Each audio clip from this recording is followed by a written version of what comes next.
Please. Bonjour à tout le monde.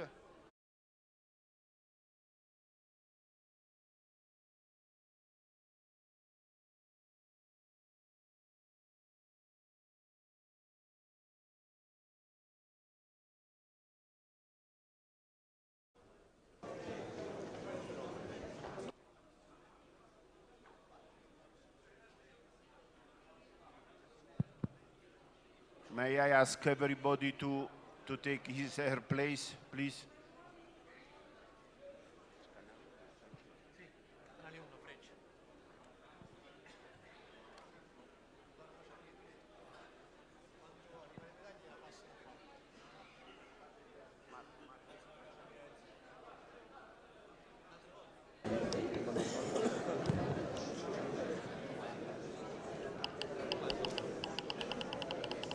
We are going to start.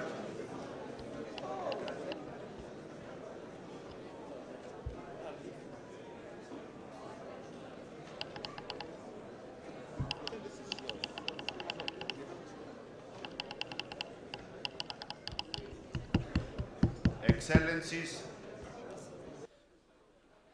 dear delegates, may I ask you to take your seat, please?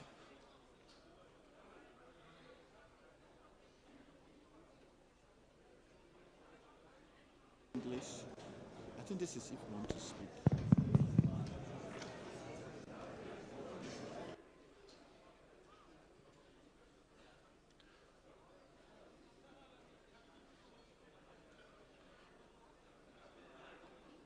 May I ask the people near the door to make silence, please?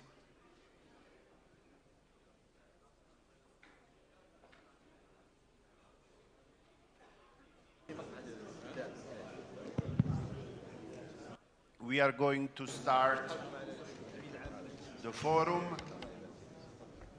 I see everybody sitting. Thank you very much. I understand we have a very short video and then we will start the ceremony. Thank you very much.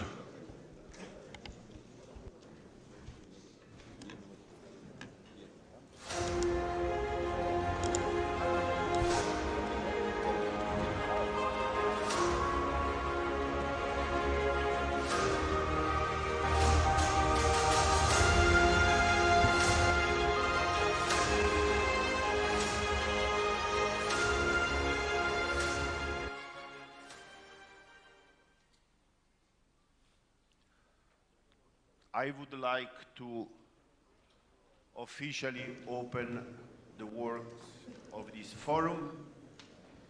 Before, let me say, Morocco Mabruk, Portugal Mabruk.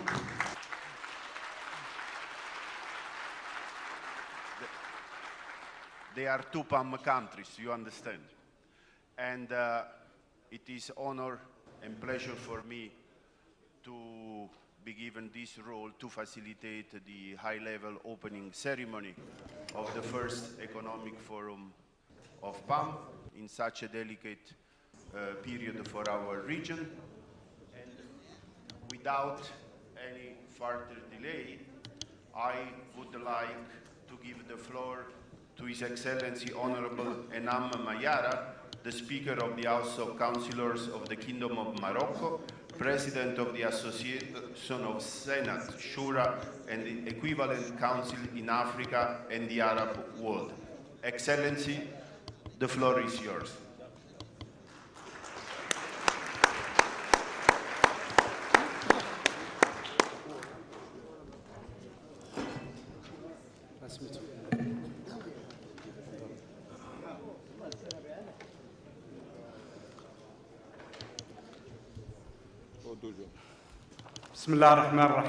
In the name of God, most gracious, most merciful, may peace and blessings be upon the Prophet, his kith and kin,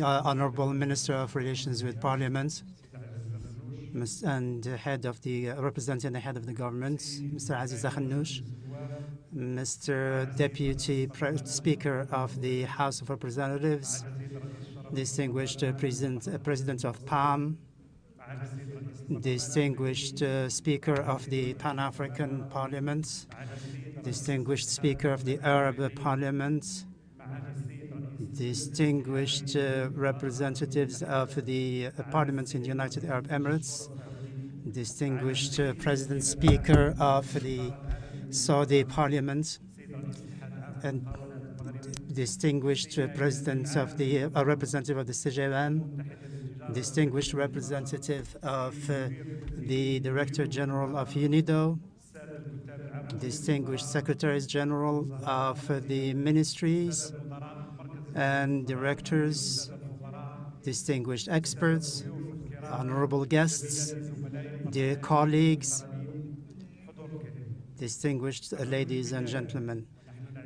Allow me, first of all, and as we live a very interesting and happy, joyful event, that is the success of the Moroccan team and its move into the quarterfinals of the World Cup held in Qatar. I would like to congratulate our national team on this very big achievement, and this is also part of the economic and social development efforts made in Morocco. We're very happy to host you here in Morocco to take part in the Constitutive session of the Marrakesh Economic Parliamentary Forum for the Euro-Mediterranean region and Gulf. This is a historic event that will contribute to closer cooperation between the two regions and build bridges, economic bridges and social bridges between the two parts of the Mediterranean to address the challenges that exist with a new approach based on efficiency and co-development for the benefit of our countries. And the House of Councilors is honored to host this constitutive session, given the firm belief in the importance of the strategic partnership between the two sides of the Mediterranean and the Gulf, and also the endeavors of the Kingdom of Morocco under the leadership of His Majesty King Mohammed VI. May God be with him to ensure the success of such a performance, and also to make sure that we achieve further developments and progress. I'm sure that this forum will make it possible to take stock of the chance of the opportunities and of the achievements made, and it will also open up prospects for economic complementarity and integration between our countries.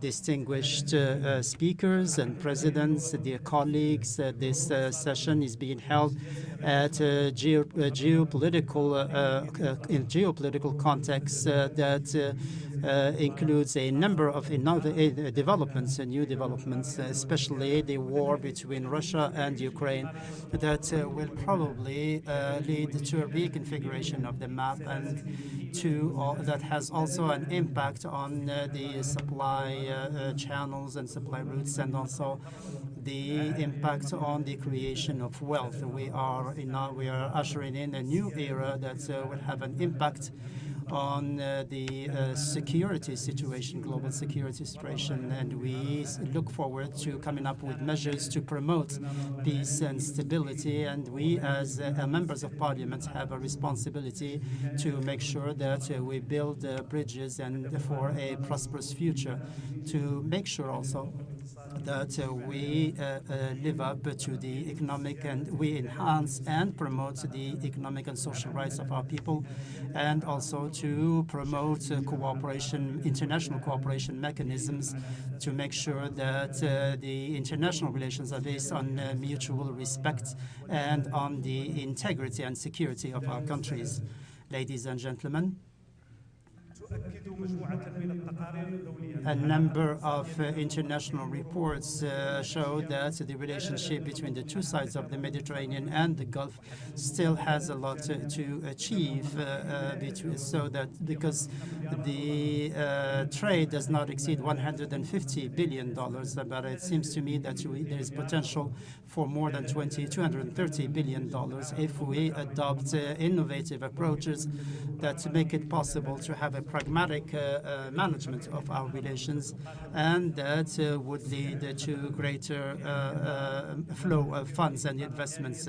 We have to think about launching a mechanism for political dialogue in order to give a new breath to the Barcelona process, and to also contribute to the negotiations and to promote the relations between Europe and Gulf and the Mediterranean region, to make sure that the southern part of, or the southern shore of the Mediterranean can also benefit from the prospects. We can also contribute to revisiting the WTO and to make sure that we at governmental and multilateral level work together to make sure that this reform would provide an historical opportunity to reconsider the World Trade Organization mechanisms, to innovate its proceedings as well as its methodology. In order to ensure the success of these measures, we have to take a number of technical measures and logistical measures, especially to think about an investment fund for the firm that would provide assistance with the logistical developments and come up with a common map, especially that integrates the Mediterranean port in Morocco and the port in Genoa, and then see how we can interact. And we have also to see whether we can come up with value chains that involve all the regions involved in order to contribute to a greater exchange of best practices, and especially in the new jobs that are related to the artificial intelligence, and also to encourage continuous learning and also space-related technology. We are convinced that a fruitful development of our relations and creating the suitable legislative framework would create suitable opportunities for greater cooperation. And the Mediterranean was in the past a space for mutual fruitful interaction, and I'm sure that we can make sure that this should help us also to overcome the problem and the crises that we have been facing recently, and to enhance the position of this region in the world, and also to provide jobs and opportunities for all in the region. The Kingdom of Morocco is ready and willing to contribute to the promotion of partnership between the various different departments concerned, and also to cooperate with the various to promote the human relations, and also to bring our views closer to one another. Allow me to remind you of the speech of His Majesty King Mohammed VI at the European Summit, during which His Majesty insisted on the readiness of the Kingdom of Morocco to be fully engaged in any dynamic action that is aimed at promoting Arab-European dialogue and make it a full-fledged cooperation. And this will be beneficial to the peoples of the two shores of the Mediterranean and Europe. End of quote of His Majesty the King. Ladies and gentlemen, the economy alone cannot solve all of the problems and bring our views together, but we have to pool efforts in order to address the perils that's including the terrorist perils that exist in our geostrategic region.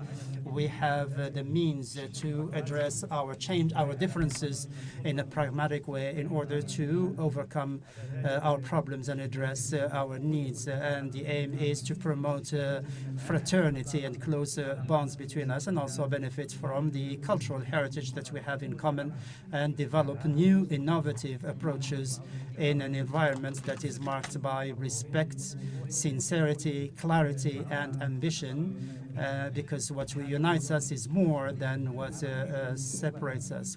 Now is the time to overcome all hurdles to ensure shared prosperity and address all the challenges faced. We look forward to the institutional development of this forum, so that we can think together bring our minds together to address together the issues that we're facing, and also benefit and also serve our common interests, and provide it with the necessary resources, provide the forum, that is, with the necessary resources, so that it can be an institutional platform that that comes up with good ideas and projects, and also that accompanies public policies and promotes best practices to defend a model, an economic model that is beneficial to all, and that involves the institutional, financial, and legislative aspects, in addition to promoting the action of the funds, investment funds, especially in the Euro-Mediterranean region. I thank you again, and I welcome two delegations from Latin America and a delegation from Uruguay. They are our guests of honor at this forum session. And with the same warmth, I would like to welcome the head of the Senate of Colombia, who is with us at this opening session. And I think that we, as members of Parliament, is to create these bridges between us, because this makes it possible to promote cooperation between these institutions that represent our peoples. Thank you so much for this quantitative and qualitative participation in this forum. Thank you very much. Un grand merci, Monsieur le Président. Un grand merci. Maintenant, j'ai le plaisir d'inviter au podium. I would like to invite to the podium His Excellency Mr. Mustafa Baitaz, Minister Delegate to the Head of Government in charge of relations with Parliament and government spokesman on behalf of the Head of the Moroccan government, His Excellency Aziz Akhanouch. Thank you.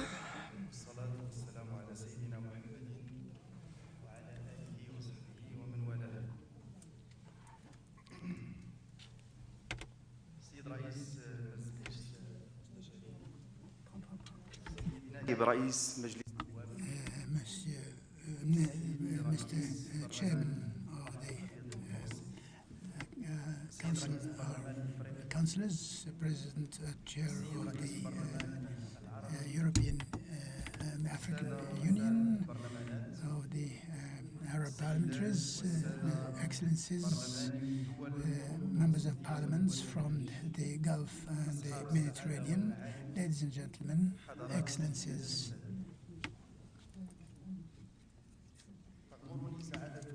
I am very happy to participate today in this meeting related to economic and parliamentary relations in the Gulf and the Mediterranean. It is an initiative that will be an opportunity to evaluate international situation and find the best solutions to face up to what the world is facing, that are pushing for more uncertainty. And let me welcome you, Excellencies, on the land of the Kingdom of Morocco, rich in its variants, in its African roots and its Arab extensions and geographical situation in the Mediterranean. The Kingdom of Morocco, under the leadership of His Majesty King Mohammed VI, takes part in the peace in this region and in solving the problems of this region. It is an occasion also to congratulate you for this initiative that brings together the Gulf and the Mediterranean countries, especially that this session is going to be the starting point for action for the parliaments of this region that from the very start had decided to support action of support between parties and set bridges between the Mediterranean and the Gulf states. It is an initiative that will be a forum for dialogue and exchange of views in times that are complex, and that will be a real alternative for production of solutions and ideas in a way that are free from historical, cultural, economic perspectives that have unfortunately been the characteristic of the past until now. Ladies and gentlemen, excellencies, the changes in the world situation with all the crises have imposed finding solutions that are good for all between our forums in order to navigate in the crisis that humanity is facing with all the gravity and seriousness for the rest of humanity. At a time when we barely left the crisis produced by COVID-19 with its complex problems, new crises have set up to push us towards finding more solutions, given that we have the will, we have the expertise, and we have the what it takes to find the right solutions. But it is necessary to think in a different way, far away from egoism towards large humanity for the best human results. And through partnerships in energy and free from multi-party systems. Excellencies, ladies and gentlemen, today we have more than ever before the necessity to set up safety nets in order to find the rightful solutions to our problems, instead of each country trying to find solutions for its own problems, which is not always possible. We have a necessity to think collectively and set up strategies based on opportunities, operating on cooperation between the Gulf and Mediterranean states, with all the energies allowed by Africa and the common interest of all, as has always been in the line by our leader, King Mohammed VI, ever since he took responsibilities of this kingdom. And what has come in the letter he has addressed to the Euro-Mediterranean meeting in July 2000, when he said, His Majesty said, it has become clear that the isolation and self-sufficiency are over, and that it is now necessary to open up and exchange not only goods and services, but also interests, and use better quality and more advanced ways of thinking. Ladies and gentlemen, excellencies, this forum is very important, starting off with these principles will be useful in launching initiatives to solve the problems that we have to face, especially relating to economy, societies, and environment, whether in Africa, the Middle East, the Gulf, and the Mediterranean, in order to be able to face the future problems.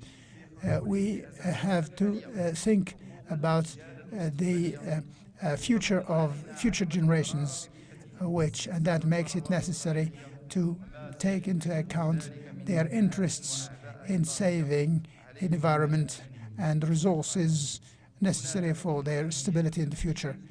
This is important for collective thinking so as to find solutions for energy, especially with renewables and clean energies, which will be able to save our natural environment and reduce hazards in natural environments.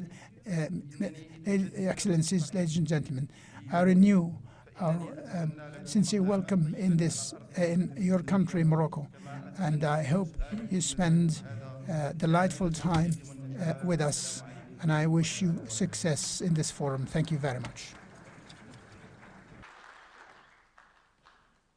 I wish to thank Minister Baitas for the message from the government of Morocco to our forum.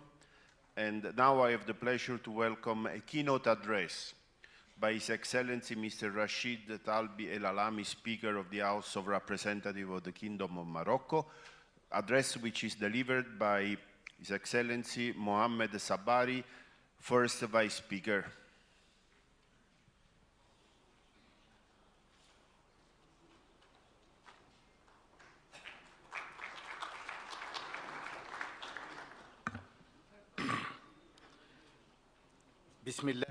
In the name of God, most gracious, most merciful, may peace and blessings be upon the Prophet, his kith and kin, distinguished minister delegate in charge of relations with parliaments, distinguished Speaker of the House of Representatives, Honorable Speaker of the Parliament of the Euro-Mediterranean Parliament, distinguished Speaker of the Pan-African Parliament, distinguished Speaker of the Arab Parliament, the Speaker of the UAE Parliament, distinguished Head of the Shura Council in Saudi Arabia, distinguished speakers, Honorable Directors General of international organizations, all titles and considered and observed. I would like to welcome you to this major forum, high-level forum, which is being held by the House of Councilors of the Kingdom of Morocco and the Mediterranean Parliament. This provides an opportunity to members of parliament and representatives of governments, as well as economic actors and leaders of international economic organizations, international and regional economic organizations, to address issues that are of a topical nature, especially in the international and regional context that we are experiencing and the vulnerability that they impose. I would like to commend the choice of the topics of this constitutive forum, which are interrelated, and they reflect the issues as well as the concerns that the Arab regions and the Euro-Mediterranean region are facing. These are challenges, chronic challenges, that are growing and that create and generate further crises. Therefore, there are historical problems that are involved as well. The Parliament, the European Parliament, is a product of the previous institution that existed and in which the Parliament of the Kingdom of Morocco was the founder in 2005. It started in 1992 as a mechanism for the joint action of the Malaga Conference in the Mediterranean, and the aim then was to address three major challenges and to come up with parliamentary answers to them: political and security cooperation to achieve stability, achieve economic cooperation through co-development, and also to build partnerships, and lastly, the cooperation between different civilizations.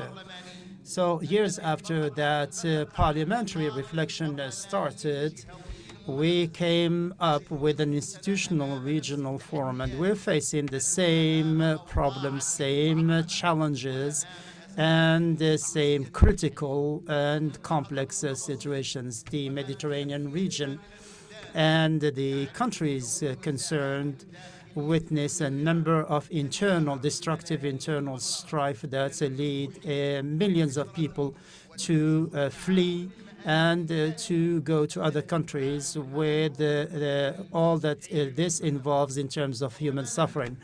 As we know, the Mediterranean region is one of the geographical regions in which there are major disparities in terms of wealth and in terms of the benefits of development.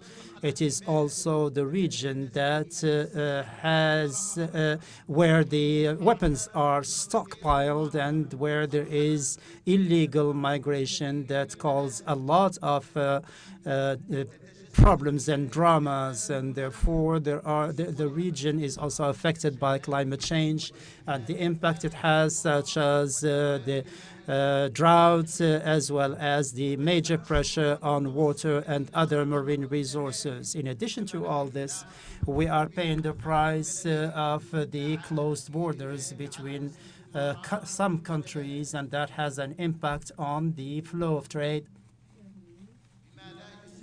And this does not, including the high cost of energy, and all that does not contribute to the economic takeoff that was planned in more than one country. And in addition to that, there is a problem with food security, and that should be a major concern. Ladies and gentlemen, your conference today is an opportunity and also a platform to come up with a common vision to address peace and security, shared peace and security in the countries of the Arab region and Euro-Mediterranean region.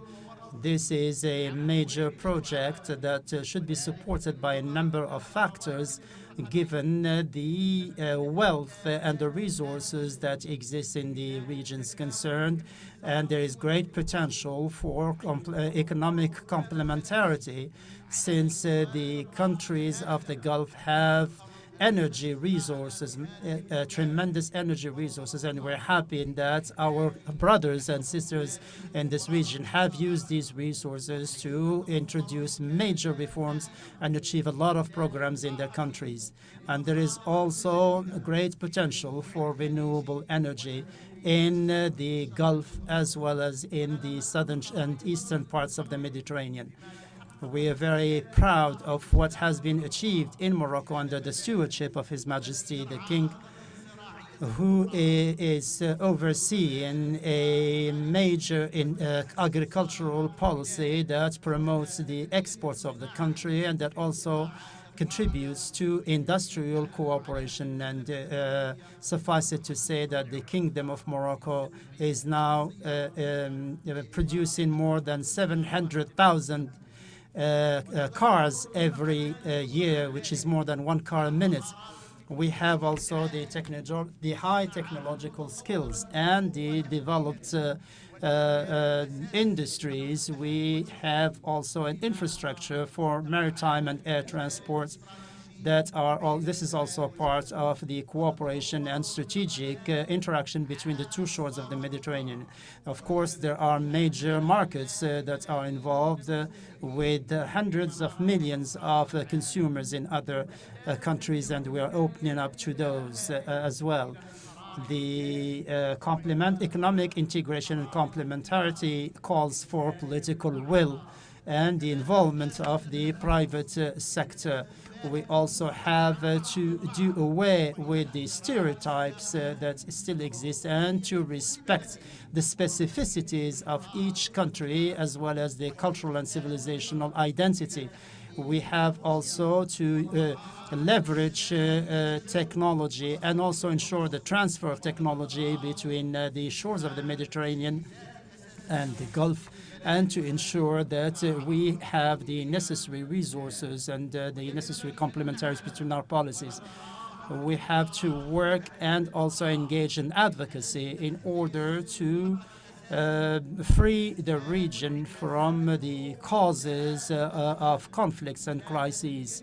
There can be no development without social stability and peace. We need strong countries to achieve development, and economic development calls for development and social cohesion, as well as integration and also tackling all forms of vulnerability.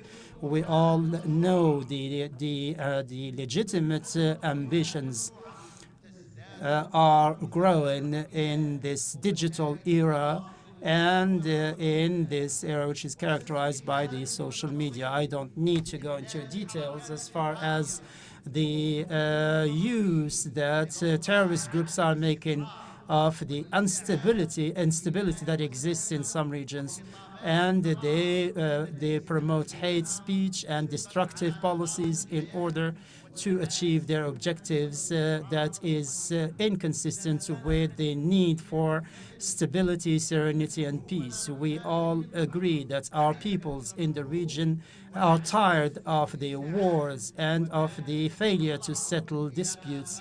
They look forward to a shared prosperity. And it goes without saying also that if we do not respect the sovereignty and territorial integrity of the states, there can be no suitable conditions for investment and good trading relations and diplomatic and cultural exchanges between different countries. On another level, part of the Mediterranean region is in Africa, the continent that has great potential for development and progress, continents that we have to keep in mind in all of the international policies. This is the continent of the future. It deserves economic justice and fairness. It deserves a rehabilitation at cultural level. Africa also needs partnerships and investments.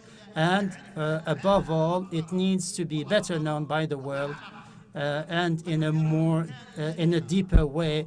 It deserves to be known for its potential, for the role it can play in building the future. And I would like to avail this opportunity in which we have representatives of different international economic organizations that it is not moral or morally acceptable that parts of the world, the countries of the world, benefit from the resources that are conducive to wealth, whereas Africa is kept on the sidelines, whereas Africa is the continent that provides the raw materials that are absolutely indispensable for a number of industries and technological transformations in the world. The World Trade Organization here in Marrakesh, in the Kingdom of Morocco, held in 1994 the GATT conference. And this agreement led to a long process of negotiations in order to achieve international stability. However, the situation in Africa questions the decision makers on the needs of Africa. And Africa has a debt that has to be settled, and therefore the region of the Gulf and the Mediterranean space have to work together and to achieve complementarity with the African continent. Thank you very much for your kind attention. Thank you very much, Mr. President. Now I'm informed that there is just a minor change in the program, and I will have the pleasure to give the floor to His Excellency Senator Chief Fortune Zefania Charumbira, President of the Pan-African Parliament, as he has to catch a flight. President, please.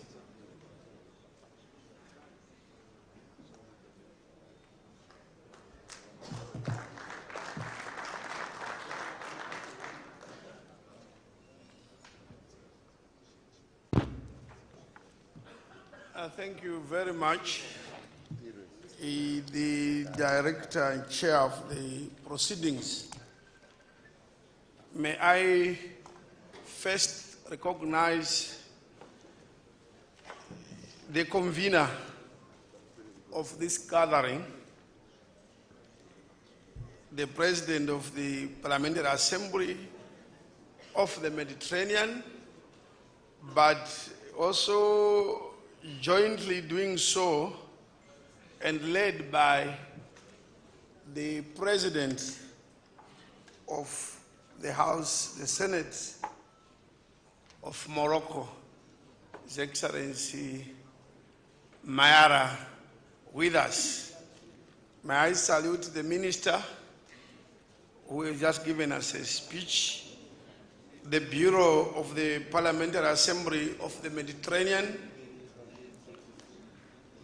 honorable speakers of national and regional parliaments here present, members of the Parliamentary Assembly of the Mediterranean, representatives of international organizations, representatives of the academia, civil society, distinguished invited guests, ladies and gentlemen.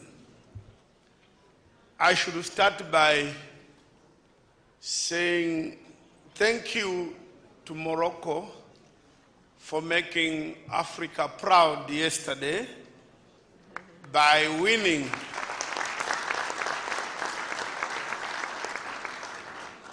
I stand here to represent the Pan-African Parliament, the Parliament of the continent of Africa.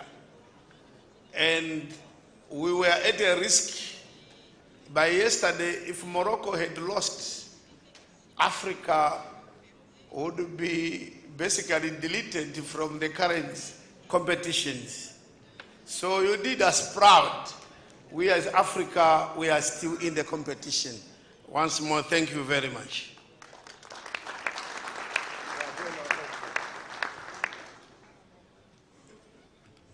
I thank from my deepest of my heart the President of the Parliamentary Assembly of the Mediterranean and the President of Senate, Mayara, for extending an invitation to Pan-African Parliament to be here this morning.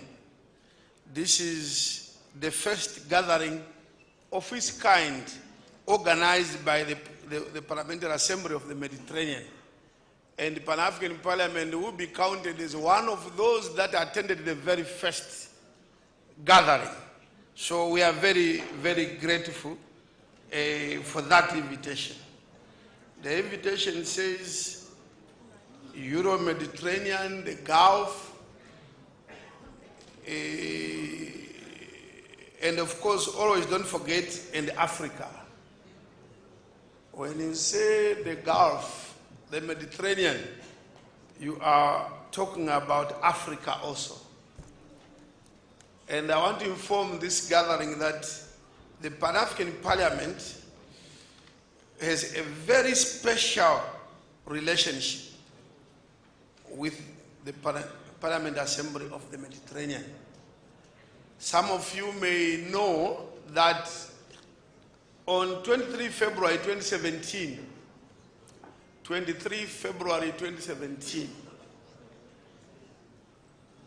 the Pan-African Parliament and the Parliamentary Assembly of the Mediterranean signed an MOU, a Memorandum of Understanding. A very detailed one. So we have a very close relationship which has been reduced to writing. And if you look at the mandate of the Mediterranean Assembly and the mandate of PAP as contained in the protocols of the African Union, we are basically, we exist for the same purpose.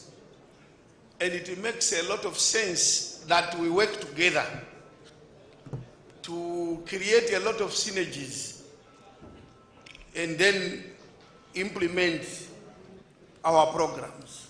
Some of the issues that are common to both of us, which makes it an imperative for me to stand here and address this forum, are that we are both working on food security issues, issues of energy security, climate. Trabajamos todos en materia de seguridad alimenticia y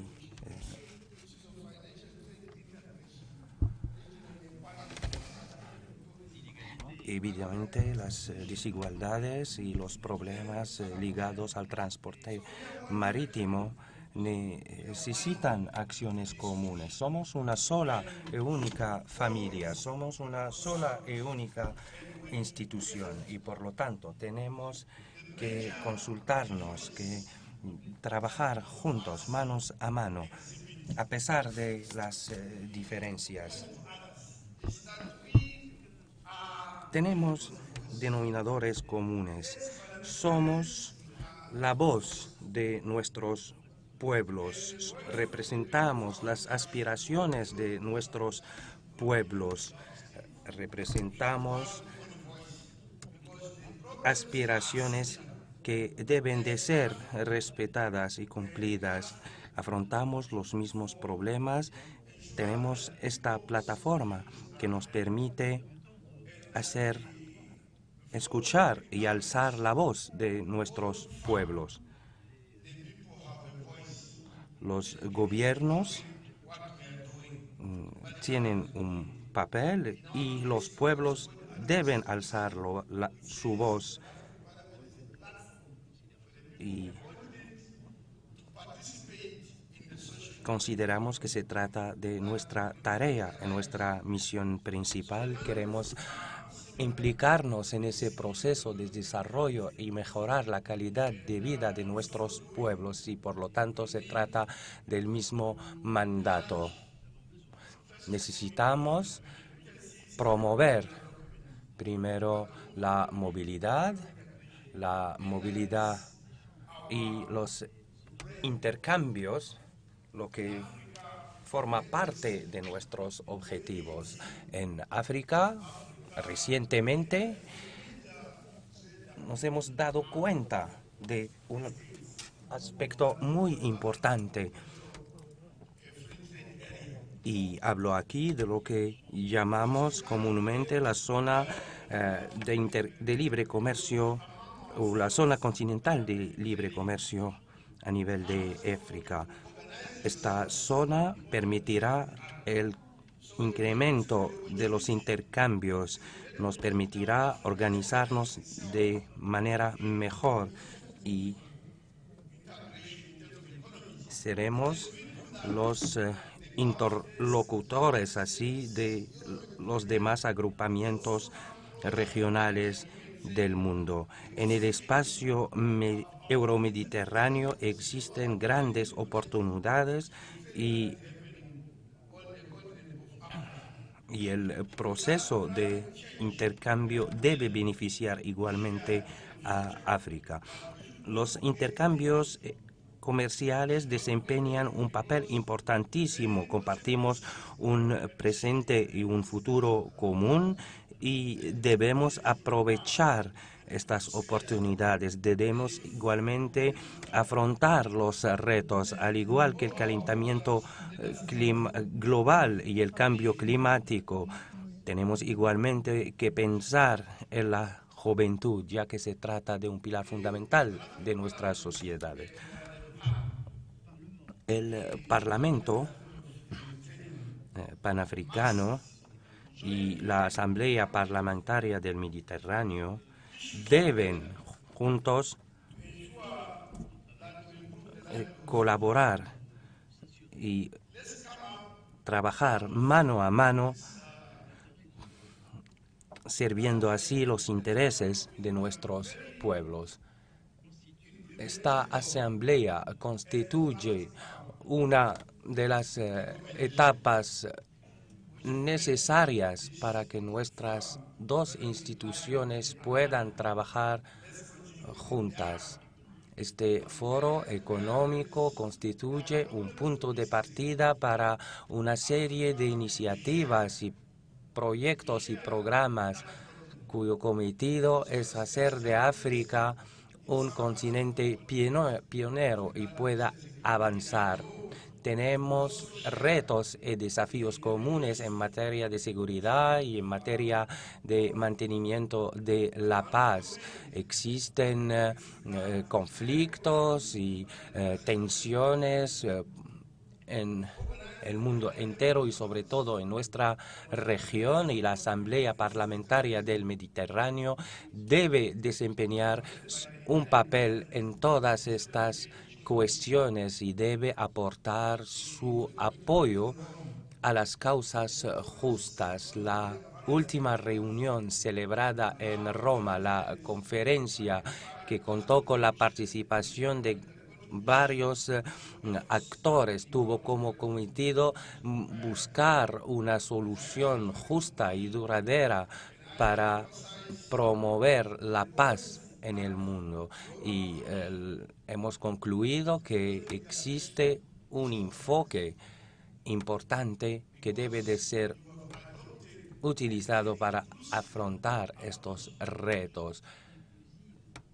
Debemos adoptar un enfoque inclusivo en que participan todos los actores, gobiernos, sociedad civil, sector privado y el resto de los actores, y el objetivo es encontrar las soluciones a los problemas que estamos afrontando.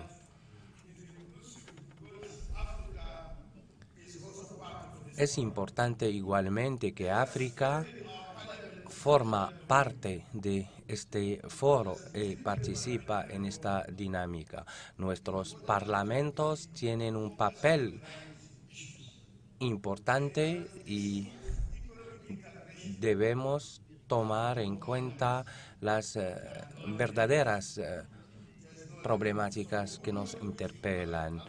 Tal como ustedes saben, no existen límites ni fronteras para la coordinación y la cooperación, y nos comprometemos a colaborar con ustedes conforme a este convenio de asociación. Y quisiera aprovechar esta ocasión para agradecer a Marruecos, para agradecer al ministro que tomó la palabra en nombre del gobierno marroquí, en nombre del Parlamento marroquí, y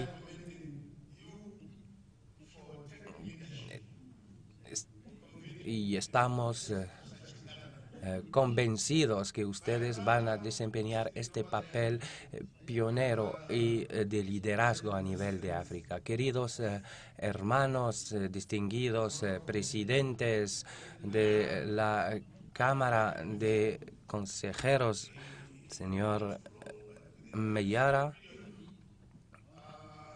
me alegra ver el papel importante que están desempeñando, un papel eficiente, eficaz, y siempre hemos sido alegres de colaborar y de obrar con líderes como ustedes, y pueden contar con nuestro apoyo a sus esfuerzos. Quisiera al final agradecer el resto de los colegas presentes y a su cabeza el presidente Anugo. Muchas gracias, señoras y señores, por su escucha.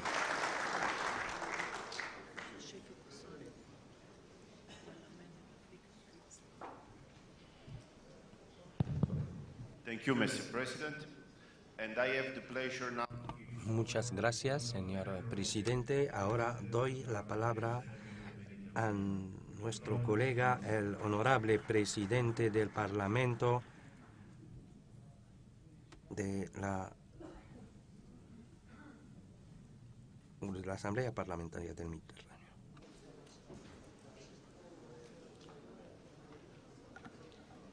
Excellences, distingués invités, Excelencias, je tiens à remercier le Royaume du Maroc et distinguished representatives, I would like to thank the Kingdom of Morocco and His Excellency Khanouch, head of the Moroccan government, and Speaker of the House of Councilors, for the generous hospitality and the excellent organization of this forum. I would like also to thank my dear friend, General Mayone, the emeritus president of the Mediterranean, the Assembly for the Parliamentary Assembly for the Mediterranean, for thinking about organizing this forum. I would like also to thank the Speaker of the Constitutive Council of Saudi Arabia, His Excellency Abdullah ibn Muhammad al-Sheikh, and the delegations of participating delegations who are taking part in this for the first time in this PAM meeting to take part in this conference. With the countries of the Council of Cooperation for the Gulf. Ladies and gentlemen, today we have the opportunity, a historical opportunity, because never before such a forum has been organized. We have brought together governments, parliamentarians, representatives from the business world, academics, and members of the civil society to take forward a simple and forceful idea, notably the creation of an economic and energy community between the different nations of the Euromed and the Gulf. We are from different countries that have a lot to learn from one another. For a number of years, we were told that it was only a set of rules that should be applied in every part of the world and that should lead us to growth and economic prosperity. However, recent experience shows the opposite. 2 years of pandemic and now the Russian invasion of Ukraine have taught us that if the old paradigm of economic growth has become obsolete. We have new challenges, notably climatic change and disturbances of the economic chain and the economic growth in the world. To face such challenges, we not only need new solutions and updates, but we also need a change of paradigm. We have to rethink the ancient economic models that are not able to face the new economic changes, such as, for instance, the environmental changes, social challenges, the fourth economic industrial revolution through digitalization. For these very reasons, we are together here today. We have to rethink our perspective within the context of Euromed and the Gulf. We need to find new solutions that have been planified and adapted to the new needs of the world. This should include all the specific needs of our regions that are so very different now that globalization has been challenged. The creation of such an economic area in our region is an objective that is very ambitious, but I think sincerely that is the only solution taking into account the current challenges such as the strengthening of regional exchanges, the adaptation of infrastructures, and the support to our medium and small companies. Let me add that such a proposal of a community for the Euromed and Gulf region will not be competition, but that it will be in cohesion with international organizations. The strengthening of our economic regional relations is beneficial to strengthen our multilateral links with our counterparts. It is essential that our economic structures should take into account the Euromed region and the Gulf. We have just seen the catastrophic effects of the war in Ukraine that has once again shown us how fragile our energy system is. In our regions, we have tools and resources to face these challenges, but therefore we have to act collectively and deploy all our efforts towards a more integrated energy community that makes it possible to increase our resilience and our independence as compared to hostile effects from abroad. We are very much aware that today we have set a clear and ambitious objective, notably a difficult task, but the challenges that we are facing are difficult also. However, I believe that today we have an opportunity, a unique opportunity, to set the basis for a more integrated economic community that is more sustainable for our region. As decision makers, we have the duty and the responsibility to be successful in this objective. I wish you a successful conference. Thank you. And now I have the pleasure to call on the podium Honorable Gennaro Migliore, PAM President Emeritus, and the member of PAM who is really behind this initiative. Thank you.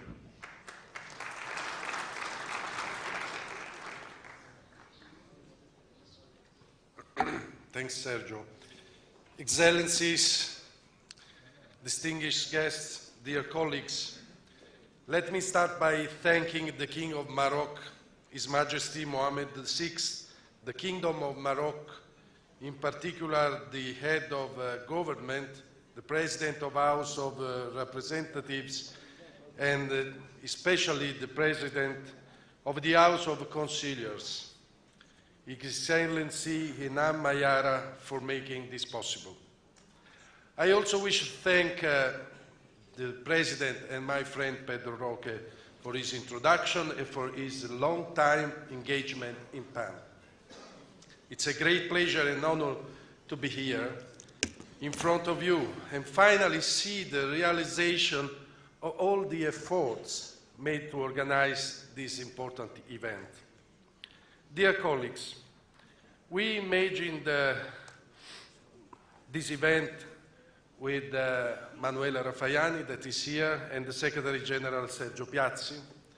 And we meet in Madrid with His Excellency President Mayara, and it was enough only 2 words, but a great ambition to have this kind of event, this incredible event in our PAM history.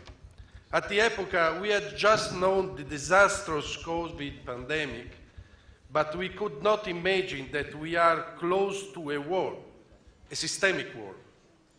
The illegal Russian invasion of Ukraine has presented us with unprecedented challenges, destabilizing the geopolitical and economic scenario at a regional and global level.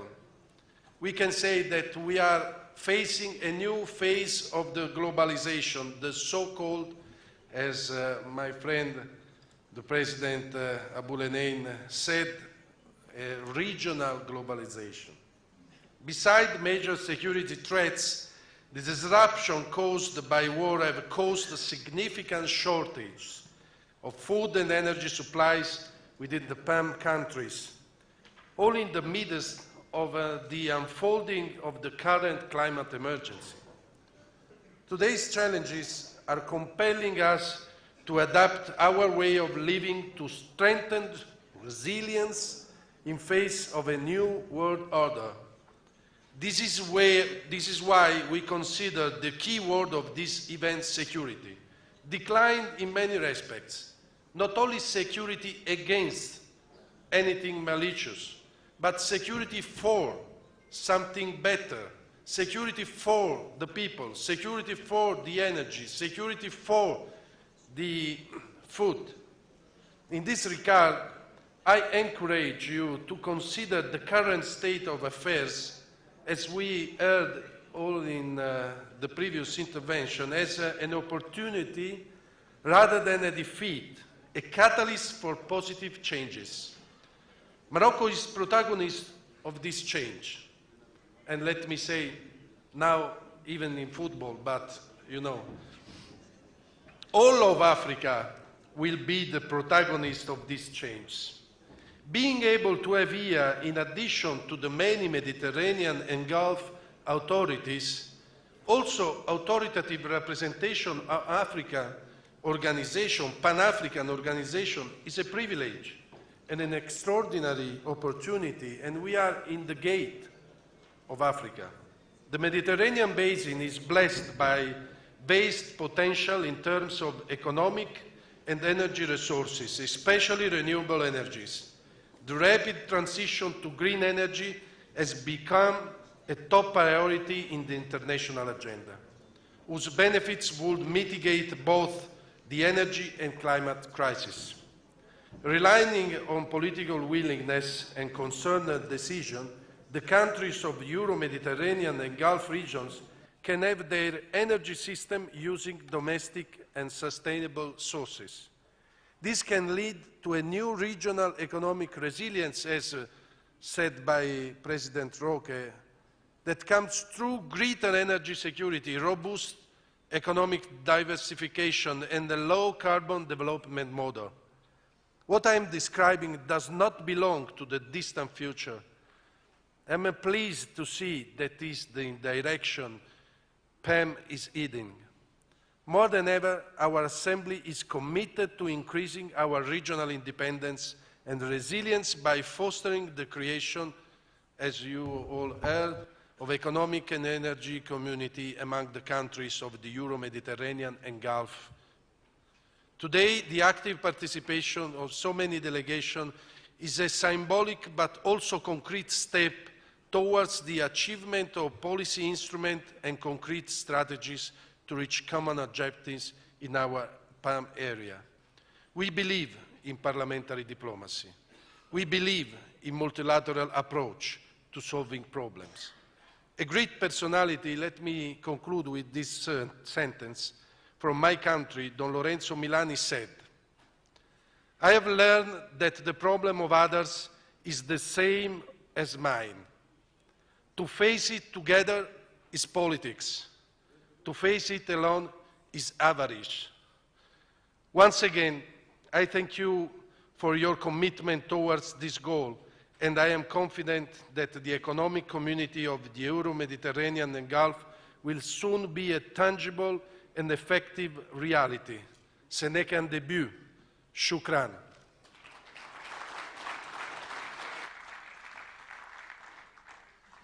Thank you, President Migliore. I have the pleasure now to give the floor to the President of the Arab Parliament, His Excellency Honorable Abdel Abdulrahman Al-Assoumi.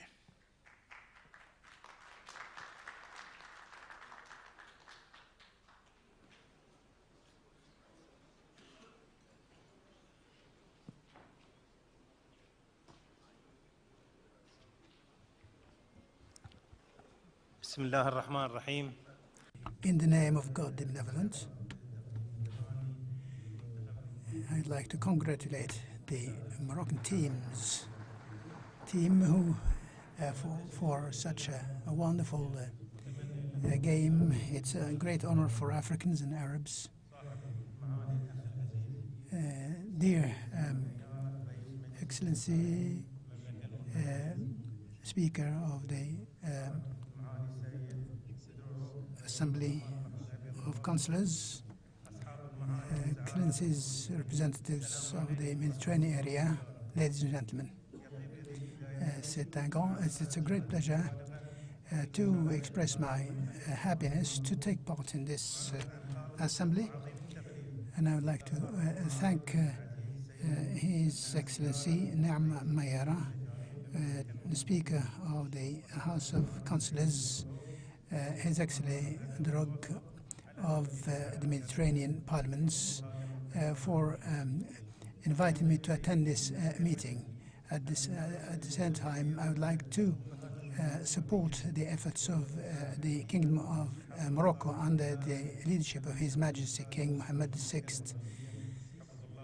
May he protect him for the efforts that they undertake to bring together nations and cultures around the Mediterranean, and the initiative of this meeting, which we would like to see an opportunity to support cooperation between the Gulf, the Mediterranean, and around the Mediterranean for better partnership and cooperation between the various partners. Ladies and gentlemen, this forum is organized at an important time with many challenges in the Arab region and the Mediterranean, which shows that cooperation, institutional cooperation, is important to solve the problems that we are facing. As soon as Corona challenge was over, the crisis launched by the war of Russia and Ukraine has started a new unprecedented crisis, in addition to further challenges, environmental, water resources, and climate changes that impact all our lives. Unfortunately, the efforts are not going to be limited to the efforts of the governments, but also should be undertaken by parliaments like us around the Mediterranean and the Arab world to play our vital role by developing instruments of cooperation, and hence the importance of this today's meeting, which is going to look into all these challenges and problems. I'm sure you agree with me that reinforcing cooperation in trade exchanges between the Arab world and the Mediterranean necessitates launching vast projects in this area for better economic development and achieving the development objectives of our peoples. We need in this institution to support a Mediterranean diplomacy on the so that it may be a basic instrument for our cooperation. Ladies and gentlemen, the Arab Parliament is keen on bringing together the peoples of the Mediterranean and the Arab peoples based on historical ties, culturally, historically, and civilizationally. And I'm sure that this forum, which brings together a branch of academics, diplomats, and experts, will be working on our objectives by achieving a number of economic and developmental initiatives.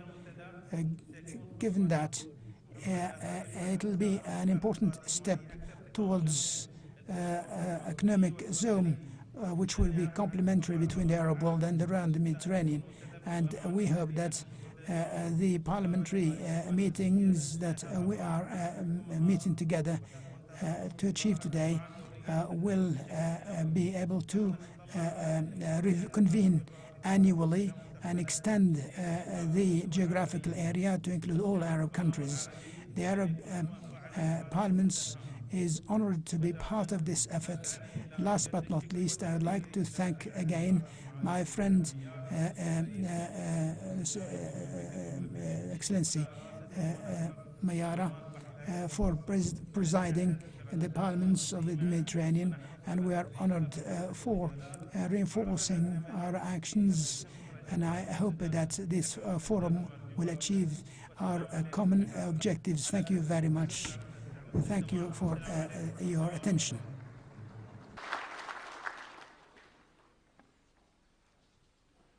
Thank you, Mr. President. Now I have the pleasure to welcome a keynote address by Her Excellency Dr. Ngozi Okonjo-Iweala, the Director General of the World Trade Organization. The message is delivered by Dr. Said El Hashimi, great friend of PAM, member of our economic panel. And I wish to thank WTO as one of our key partners, and thanks to you, a number of our delegates are able to be here today. Thank you, Said. Assalamu alaikum. Shukran. Assalamu alaikum. Thank you, my friend Sergio. I am honored to be in my country, Morocco, and take part in this forum with my friend Edwin Nkesi from the World Trade Organization, and to be represent Dr. Ngozi Okonjo-Iweala, Director General of World Trade Organization, who have not been able to attend this meeting, but wanted to take part and support this meeting in Marrakesh. At the beginning, I'd like to say sorry for my voice, as I have just arrived from Switzerland.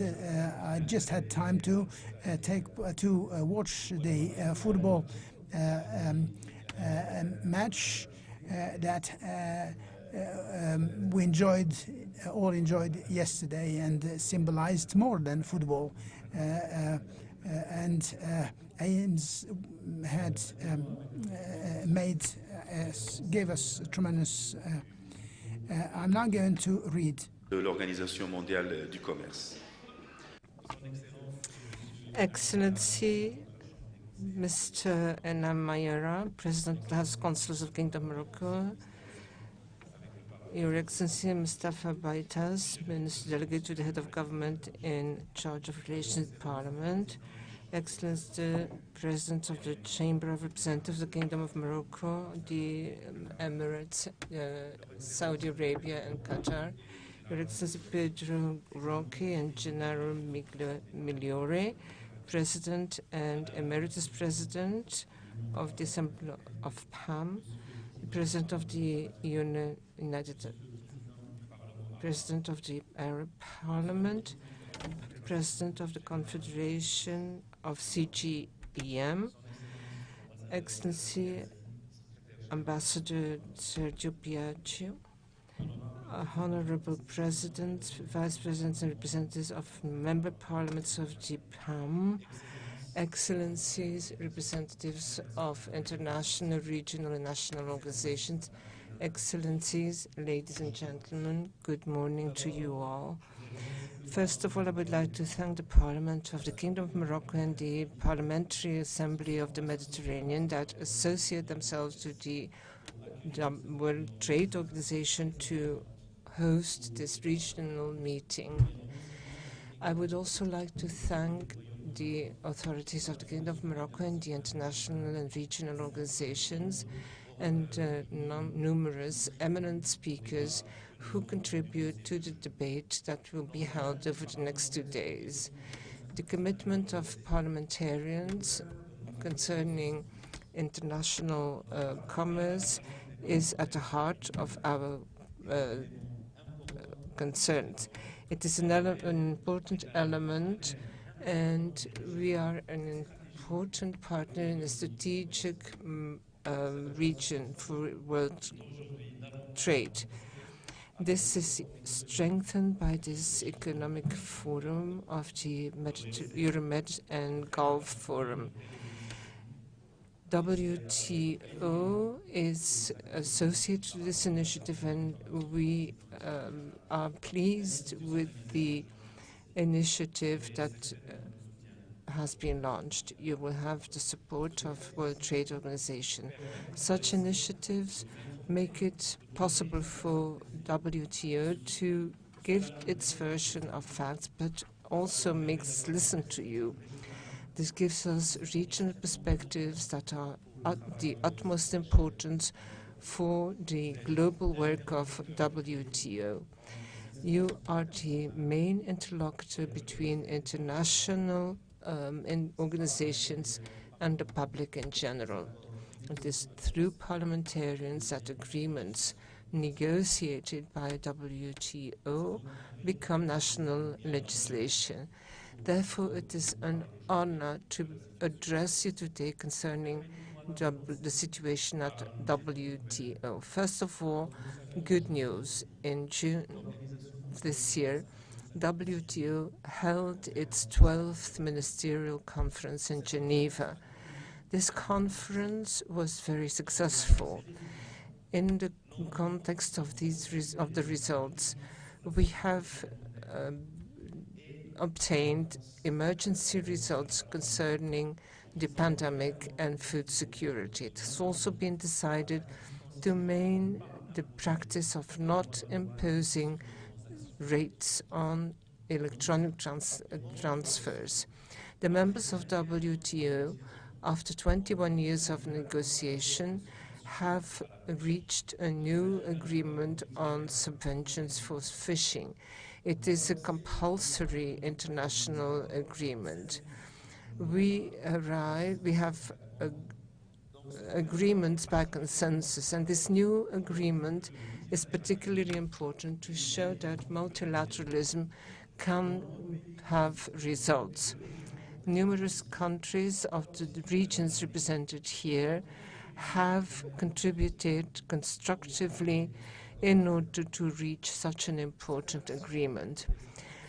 This agreement on subsidies for fisheries has been long overdue, and some surveys suggest that up to 50% of fisheries stocks have been overexploited. Subsidies have created an aggravating factor.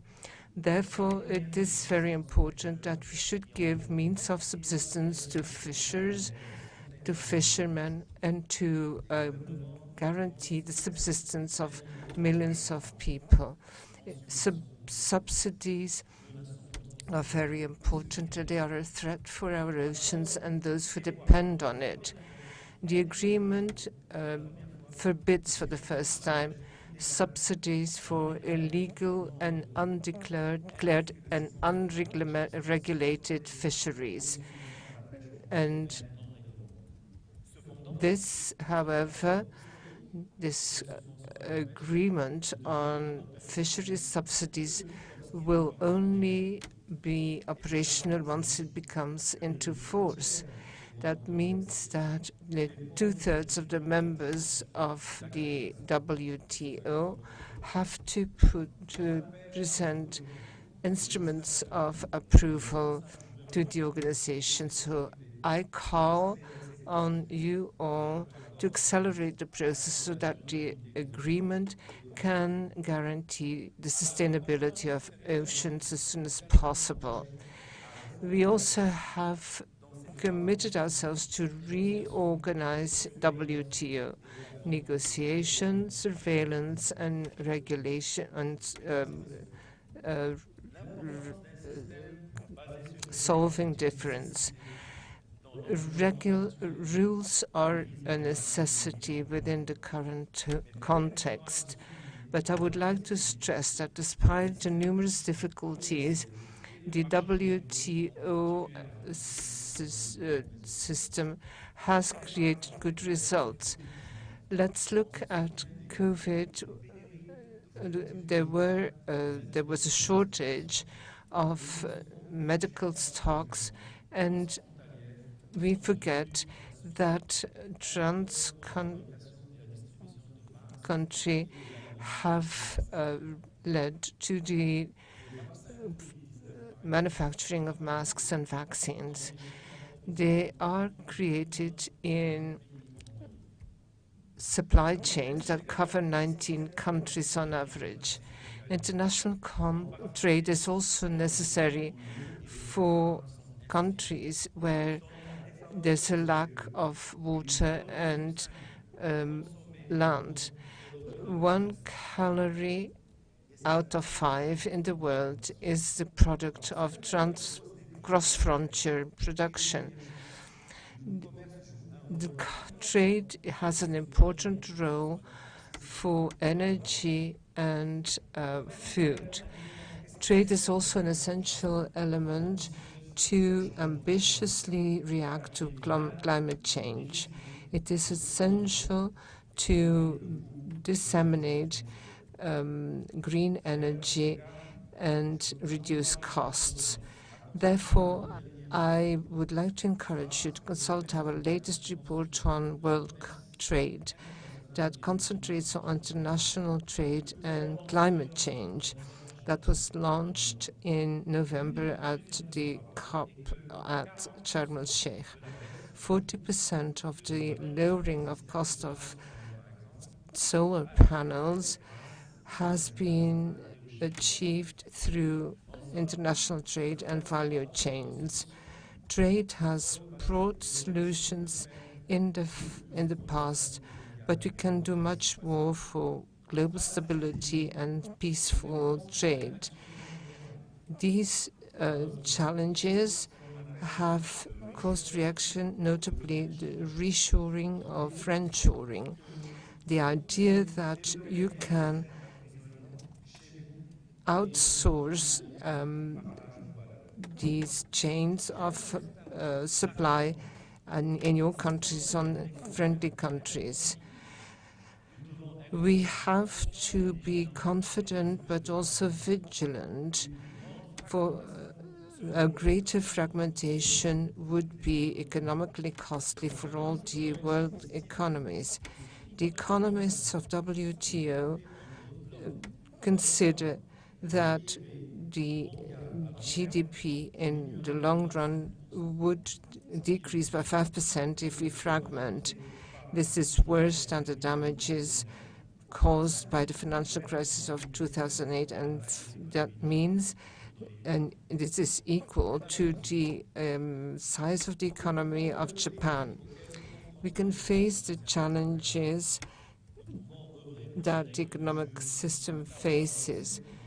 We should encourage transparency and mitigate negative results. We have to encourage better integration by formulating new rules for digital trade, by integrating micro companies and women. We can profit from the trade to create more jobs and a greener economy. This may seem impossible, but the second ministerial conference in June shows that if political goodwill is available, members of WTO can overcome the geopolitical differences and obtain important results. I would like to count on your role as legislators in your domain and in order to strengthen the efforts and continue the dialogue with the WTO concerning the challenges we face. WTO supports the forum by creating a strategic forum between the Mediterranean and the Gulf countries. We have a very important partnership with PAM, and we want to institutionalize this because this will have the full support of WTO. Thank you for your attention. Merci, Said. Thank you. Shukran Jasila. You have heard today speaking, for those who are not familiar with the PAM, Mediterranean and Gulf. This is a binomium which is very, very strong. And the first country of the Gulf which started working with the PAM at a number of key issues are the United Arab Emirates. Already in 2009, a PAM president visited Dubai and Abu Dhabi to start looking at opportunity of cooperation, and it was in the framework of the AD. And then the relation has been nourished and led. United Arab Emirates is the country who opened the door to PAM in the Gulf. For this reason, it's a great pleasure for me to invite to the podium His Excellency Sakr Gobash, the Speaker of the Federal National Council of the United Arab Emirates. Excellency.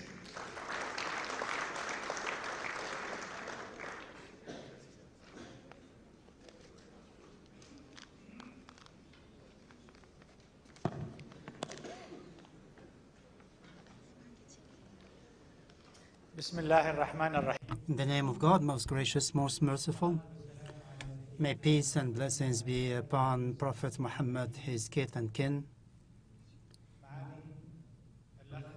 distinguished Brother Nam Mayara, Speaker of the House of Councilors in the Kingdom of Morocco, and Speaker of the National Councils of Shura and Parliament Councils in the Arab world,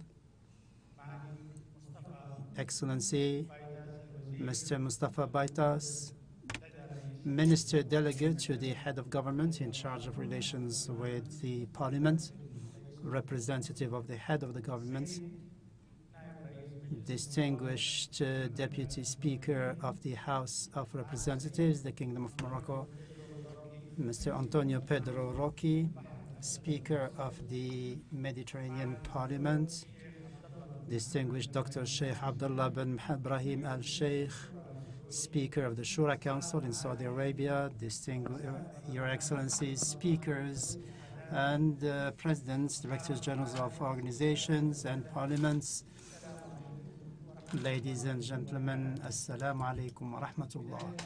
First of all, I would like to extend to the sister nation, the Kingdom of Morocco, its king, governments and people, our warmest congratulations on the win by the Moroccan team and their qualifying to the quarterfinal of the Qatar 22 World Cup.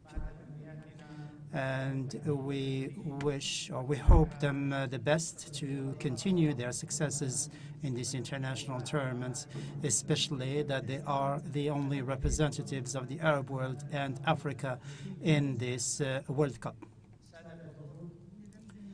Distinguished participants, it is a great pleasure to be among my kith and kin in my second home, the Kingdom of Morocco, and to take part in the proceedings of this forum, which is convened at a time when we need more than ever to build bridges, to consult each other regarding a number of issues relating to the interests and of our people, and also the needs of our people and the issues, to tackle the issues that we are faced with in our regions.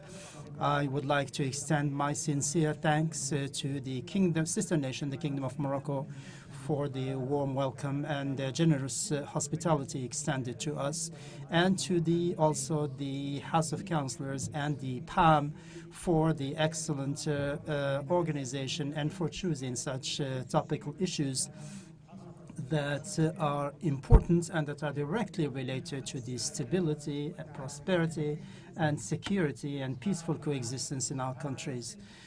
Distinguished participants, Your Excellencies, I would like, first of all, to insist on three major factors that are pillars of what we are yearning for in terms of joint action and what we seek to achieve regarding the outcomes of this forum. First, the Arab, Gulf, Mediterranean regions are steeped in history. They involve social, cultural, and faith-related and economic factors that we have inherited from the past and that have grown recently And one of the examples for this is the strategic partnership document for Europe and the Gulf that was adopted by the European Parliament, and that was adopted in May 2022. And we hope that it will pave the way for a European and a broader European and Arab partnership. Today, the crises we are facing have to be taken into account, including climate change. Climate change does not affect one region but not the others, although there is a differentiated impact from one region to another. And regardless of the causes of conflicts will remain, just as the case with climate change, and they have an impact, a direct impact on security and stability in the world, and also on energy supplies and the safety of maritime routes, for instance. Third, by addressing the crises and challenges we face and that have a direct bearing on our peoples and the stability of our countries, call for a multifaceted approach. Therefore, to address the question of terrorism, for example, calls for joint action to dry up the sources and origins of terrorism and of armed groups and militias that are transboundary phenomena. We also need to promote the tolerance-based culture, which is the key pillar for the promotion of stability and peace, and also need to work and help the poorer countries to make sure that they can also progress and achieve developments. Excellencies, ladies and gentlemen, in this regard, I would like to insist on the role played by the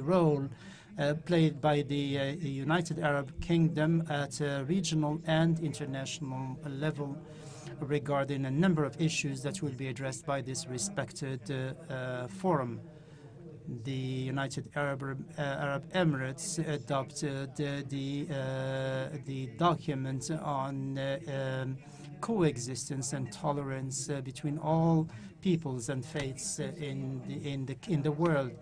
The United Arab Emirates also was a pioneer in adopting the national plan on climate change 2050 and the energy strategy, and the investments in this regard concern 600 billion dirhams, UAE dirhams. And the aim is to make sure that we answer the needs of sustainable development and at the same time preserve the environment for future generations. On the other hand, at international level, the State of the United Arab Emirates has spent more than $50 billion in renewable energy in 70 countries, and it intends to invest tens of billions of dollars over the next decade. The United Arab Emirates has also launched a number of national strategies and initiatives that serve these outcomes, including the national strategy for the empowerment of women 2015-2021, and the strategy for 2021-2027, and also the law on equal pay between men and women, and also gender equality for by the year 2026. One of the achievements in this regard is to make sure that women benefit from these projects on a gender equality basis. As we have pointed out in the conference that was recently held in Jakarta, Indonesia, we seek to develop a parliamentary roadmap to bring together or to pool the regional and regional and international efforts in order to address the issues that threaten the stability of current and future generations, including the challenges relating to the economic and political sectors, climate change, food security,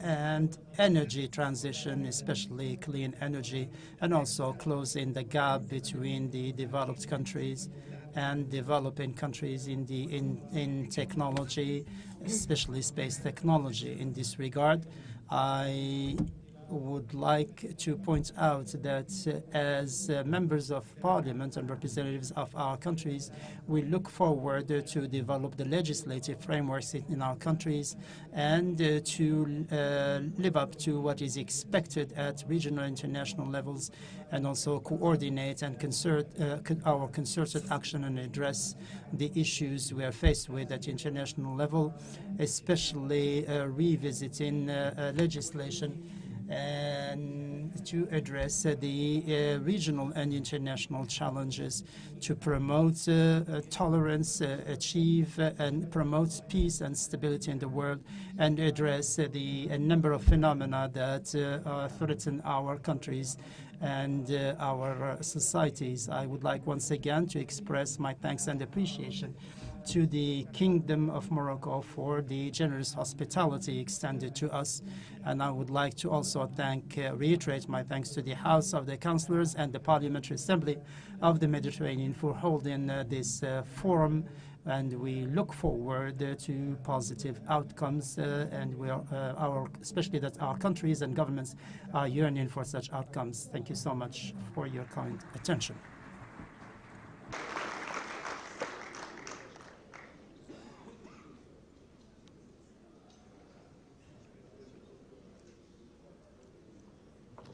President Gobash.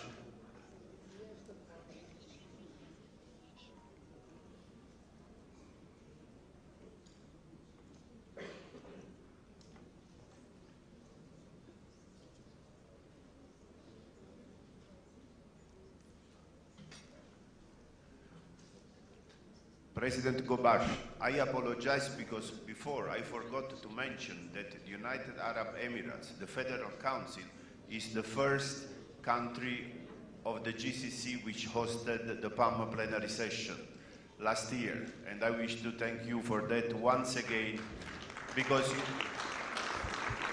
in Europe, because of COVID, it was not possible. And at the last moment, thanks to President Gobash, that was possible. Thank you again. Now, I have the pleasure to give the floor to Her Excellency,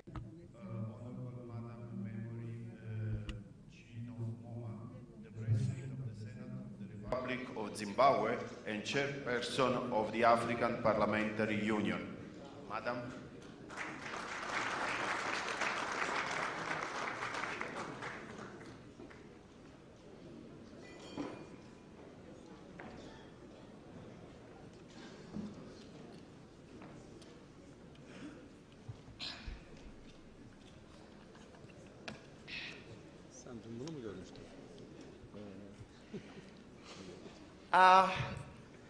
The Master of Ceremonies, Ambassador Sergio Piaz,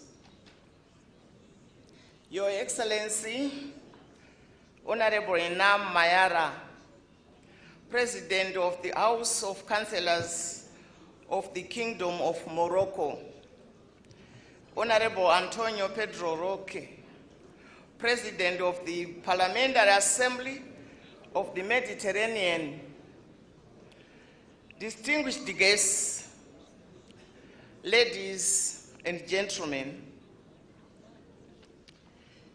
it is with real pleasure that I received the invitation from the President of the House of Councilors of the Kingdom of Morocco, the Honorable Enam Mayara, to take part in the Euro-Mediterranean and Gulf Economic Forum, organized in partnership with the Parliamentary Assembly of the Mediterranean in this beautiful and picturesque city of Marrakesh. I would like, on behalf of the African Parliamentary Union and on my own behalf, to express my gratitude towards the Moroccan authorities for the arrangements they have made to make our stay memorable and pleasant. I am grateful to the Moroccan people for the hospitality extended to my delegation and myself since we arrived in this beautiful country, Morocco. I would also like to express my sincere thanks to the Parliamentary Assembly of the Mediterranean for its action aimed at bringing Euro-Mediterranean and African parliaments closer. Honorable Presidents, distinguished delegates, ladies and gentlemen, promoting economic cooperation between Europe and the countries of the Mediterranean and the Gulf is a welcome initiative. It becomes more relevant during these trying times when the world is experiencing shifting balances in various fields such as global peace, health, food, climate, and water, all of which constitute the main concerns of the populations of our respective countries. Due to the complexity of the challenges and their global dimensions, only concerted responses can enable them to be tackled. No country can meet these challenges alone. This analysis further convinces us of the need to coordinate our actions, to pull our efforts together, and therefore, this makes any initiative taken in this direction relevant. This is why the strengthening of international cooperation, its extension to partners sharing the same values of democracy, peace, freedom, human rights, and sustainable development is of obvious relevance. Honorable Presidents, distinguished delegates, ladies and gentlemen, the African Parliamentary Union, which I represent, brings together most African parliaments and aims to be the ideal framework for African parliamentary cooperation and dialogue. It works for strengthening democracy in Africa, consolidating peace and security, defending human rights, gender equality, justice, and development. It remains open to any dynamic initiative towards the strengthening of international parliamentary action. This forum is being held at a crucial moment in the history of humanity, which has just emerged from a pandemic whose consequences are still profound and sometimes irremediable. It takes place at a time when some believe that we are on the verge of a third world war with the Russian-Ukrainian conflict raging on. Finally, it takes place at a time when human activity is causing extreme, unprecedented climate change with grave consequences. In such a context, made up of fear, threats, and questions of all kinds, the best weapon lies in the strengthening of international cooperation so that together we can do what no country can individually do. That is why this meeting is relevant and justified, because it allows deepening reflection in order to assess the opportunities and complementarities imposed on us by the current context. Excellencies, ladies and gentlemen, despite the situation that we find ourselves in, we must remain hopeful and believe in a better, greener, more resilient, more prosperous world. At this level, we should welcome the agreement reached in Sharm el-Sheikh during this recent climate conference concerning the creation of a support fund for the most vulnerable countries facing climate change, hoping that this fund will be set up and endowed with substantial resources. We believe that this is an important step towards the climate justice that we are calling for. Allow me to share with you some strong convictions to illustrate the importance of having an expanded parliamentary framework for dialogue, consultation, sharing our best practices and our experiences, a framework that matches our ambitions. The war in Ukraine reminded us as Africa that we have the imperative duty to ensure our food autonomy and that we must first consume what we produce and produce what we consume. As for global warming, the biggest polluters must be the biggest contributors in the search for a lasting solution to this phenomenon. Today, the countries of the South are paying the heaviest prices, and it has been proven that the acceleration of migration, the intensification of community conflicts, the recruitment of terrorists are largely the consequences of global warming, which is essentially caused by the countries of the North. With regards to the energy transition, it remains clear that our countries must use the resources available to ensure access to electricity for all.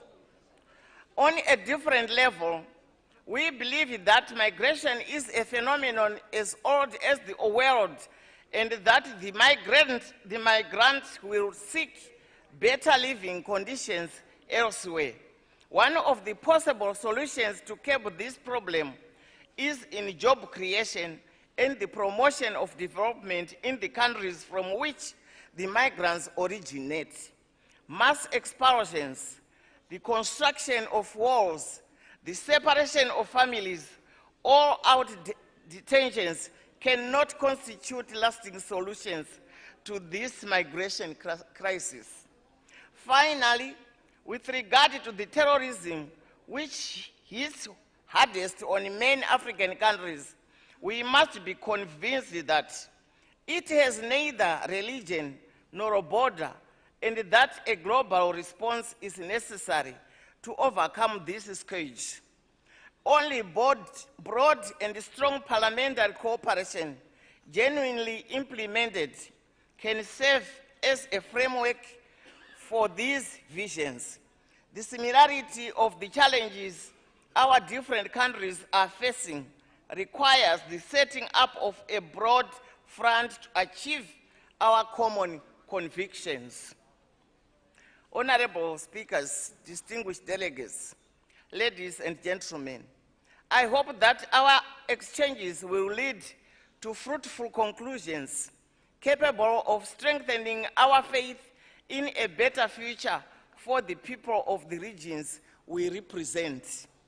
It is on this note of hope that I would like to end my remarks by reiterating my thanks to the Moroccan authorities and to all those who have contributed to the good organization of this forum. I thank you.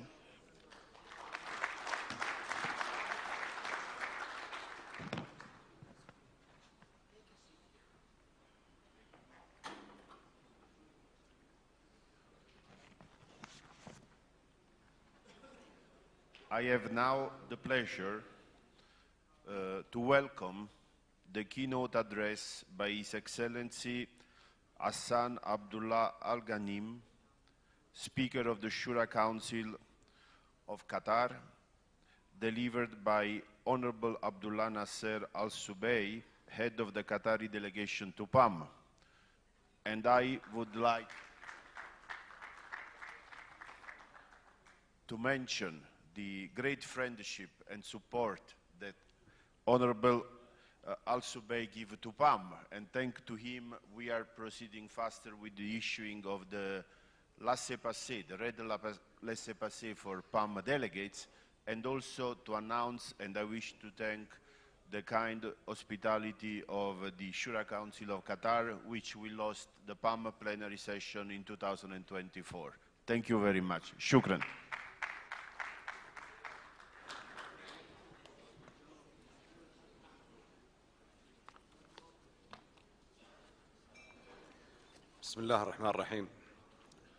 In the name of God, most gracious, most merciful, may peace and blessings be upon the Prophet Muhammad, his kith and kin.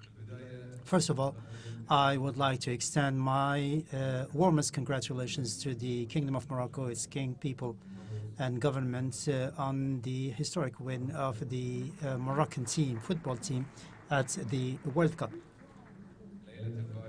Yesterday, now they have qualified to the quarterfinals, which is hosted by my country, and so proudly so. I wish also better luck to the Spanish side in the future tournaments and competitions, and I also congratulate all the other national teams that have qualified. Distinguished Speaker of the House of Councilors in the Kingdom of Morocco, distinguished Speaker of the Parliaments of the Mediterranean, Parliaments in the Mediterranean region, distinguished representatives and members of the participating delegations, ladies and gentlemen, Assalamu alaikum, may peace be upon you all. It is an honor for me to take the floor before this first international forum, which is organized by the House of Councilors and the PAM, and I'd like to convey the greetings of Mr. Hassan bin Ghanem, the Speaker of the Parliament in my country, to achieve its expected outcomes. Distinguished ladies and gentlemen, I come directly from the capital state of Qatar, Doha, which is hosting today an exceptional sports event which is attended by hundreds of thousands of fans and players from around the world, and they have all confirmed the successful organization of World Cup Qatar 2022. And to provide all the necessary conditions for a good stay in Qatar. You have all of you seen the opening ceremony of Qatar 22 World Cup, and you have also followed the remarks made by His Highness Sheikh bin Tamim bin Hamad, the head of state of the state of Qatar, who insisted on tolerance, on bringing countries and peoples together so as to promote peace in the world. And before the end of even before the end of the World Cup, we can already say that thanks to God and the good policy of His Highness, we have managed to organize the best competition in the world. This is the first environment-friendly World Cup that has also contributed to reducing the harmful impacts on the environment. Reduce also the GHG emissions, distinguished participants. The government of the state of Qatar has introduced a number of legislative and legal reforms which aim to promote human rights and also improve living and working conditions for nationals and foreigners foreign residents in Qatar. Qatar has adopted the minimum wage to be paid in the state of Qatar, and we have also introduced a number of changes to the health-related issues and also the rights of migrants, and hundreds of thousands of workers, foreign workers in Qatar, have benefited from this. The ILO has congratulated us for these steps, and they have considered these as major achievements and benefits for the foreign workers. And the state of and government of Qatar is continuing to work with ILO in order to introduce more reforms in line with the regulations and laws in force in the country.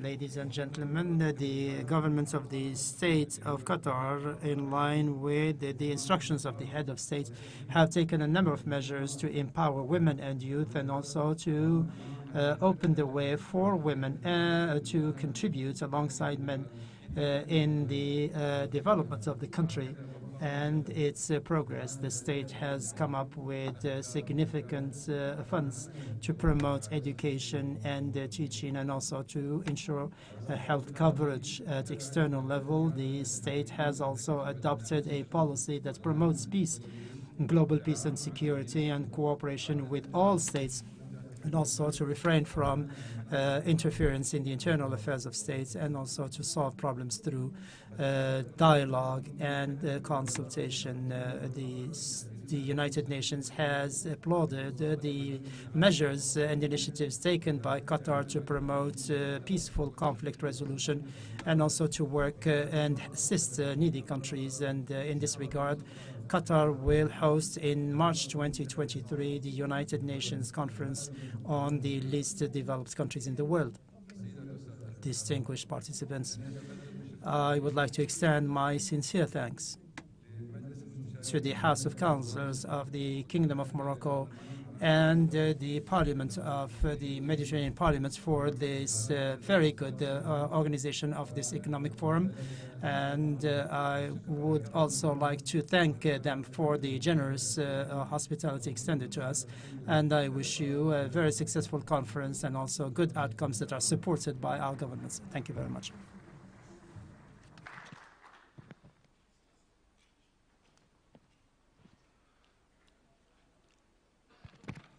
I have now the pleasure to call to the podium a speaker, a delegate, which need no introduction. For those of you who are familiar with the PAM, he is part of the history of PAM, not the past, the future. I have the pleasure to call to the podium Honorable Abulainin Mohammed, who is the Deputy Speaker of the Egyptian House of Representatives, is PAM President Emeritus, and is also the PAM Ambassador to the League of Arab States. He is very... Mohammed.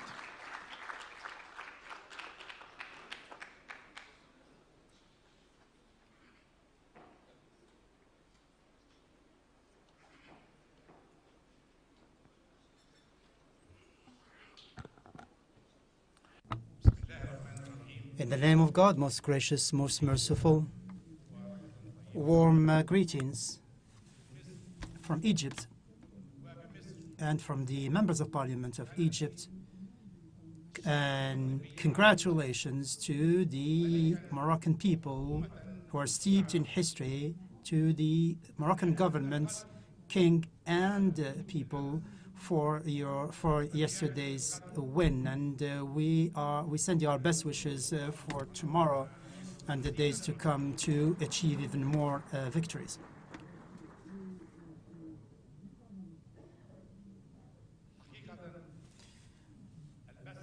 Truly, to see the smiles on the faces of all Arabs, this smile comes from the bottom of the heart after waiting for such a long time and following the spring revolutions in a number of countries. And by the grace of the Almighty, this smile comes from the efforts of the Kingdom of Morocco, and while we're here in the Kingdom of Morocco. Today, as we meet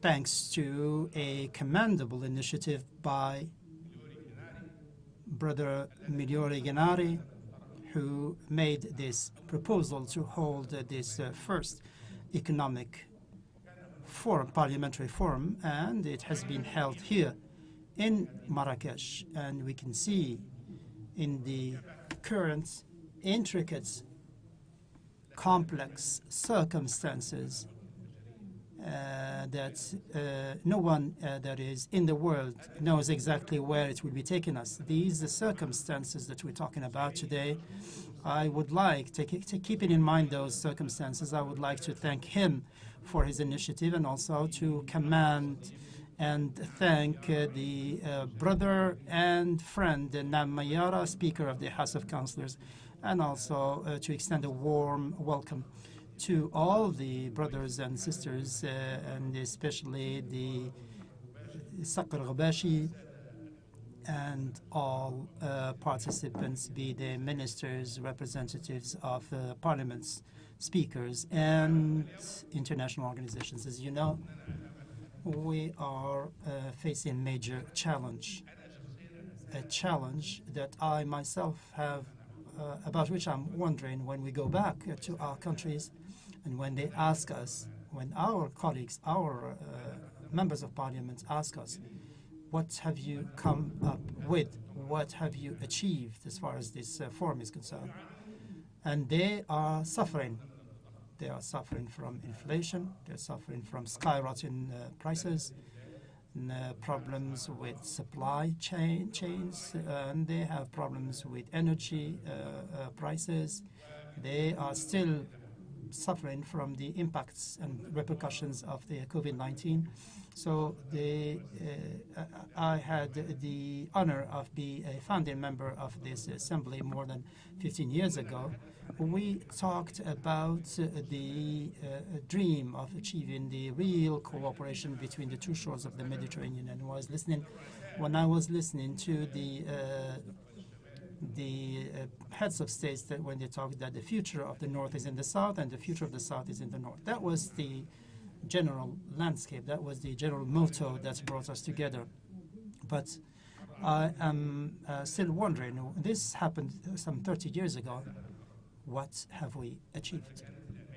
What were the hopes? And why certain things were not achieved? These are the regions, these are the questions that we have to ask. Sorry, we had dreams, but some of them have not been achieved. Now we have a very complex crisis. And if we were to stop at all the proposals and all the requests that we submitted in the past, if they had been properly addressed, we would not have been in such a situation. You know that the South has resources, has potential, has skills, and we have to leverage those. Now is the time to do that. And you know that your forum today is different from all other conferences. We are celebrating a complementarity of a different nature that brings together the Asian, the African, and the European continents. This means that there is a new meaning, and there are now expectations to reconsider our methodologies, to reconsider our priorities. This should not be just speeches. This should not be limited to just speeches. We have to draw lessons from what happened in the past. And if we were to go through what was achieved and the dreams that we had, you will see the gap.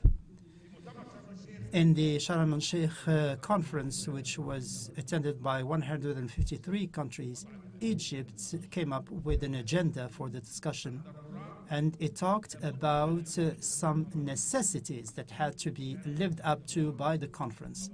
And one of them, or the most important one, was to put the problems in their right context, and to hold accountable all those that were concerned and involved in their sectors, The motto at Sharm el-Sheikh is that this is an implementation summit, and indeed it was an implementation summit. And one of its top priorities was to take into consideration the needs of developing countries and the resources that they were entitled to. The conference was successful because it came up with this fund, and it looked at the damage and the losses, so that everyone could see their rights upheld. And we decided who should be paying what and who should be the beneficiaries. It was a successful conference, and people felt really what was at stake, what the problems involved were. This was a global conference that we wanted to draw lessons from. Just as this forum is important, and we have to draw lessons from it. So what is the future of partnership between the northern and the southern shores of the Mediterranean, and also the Gulf states, and Africa?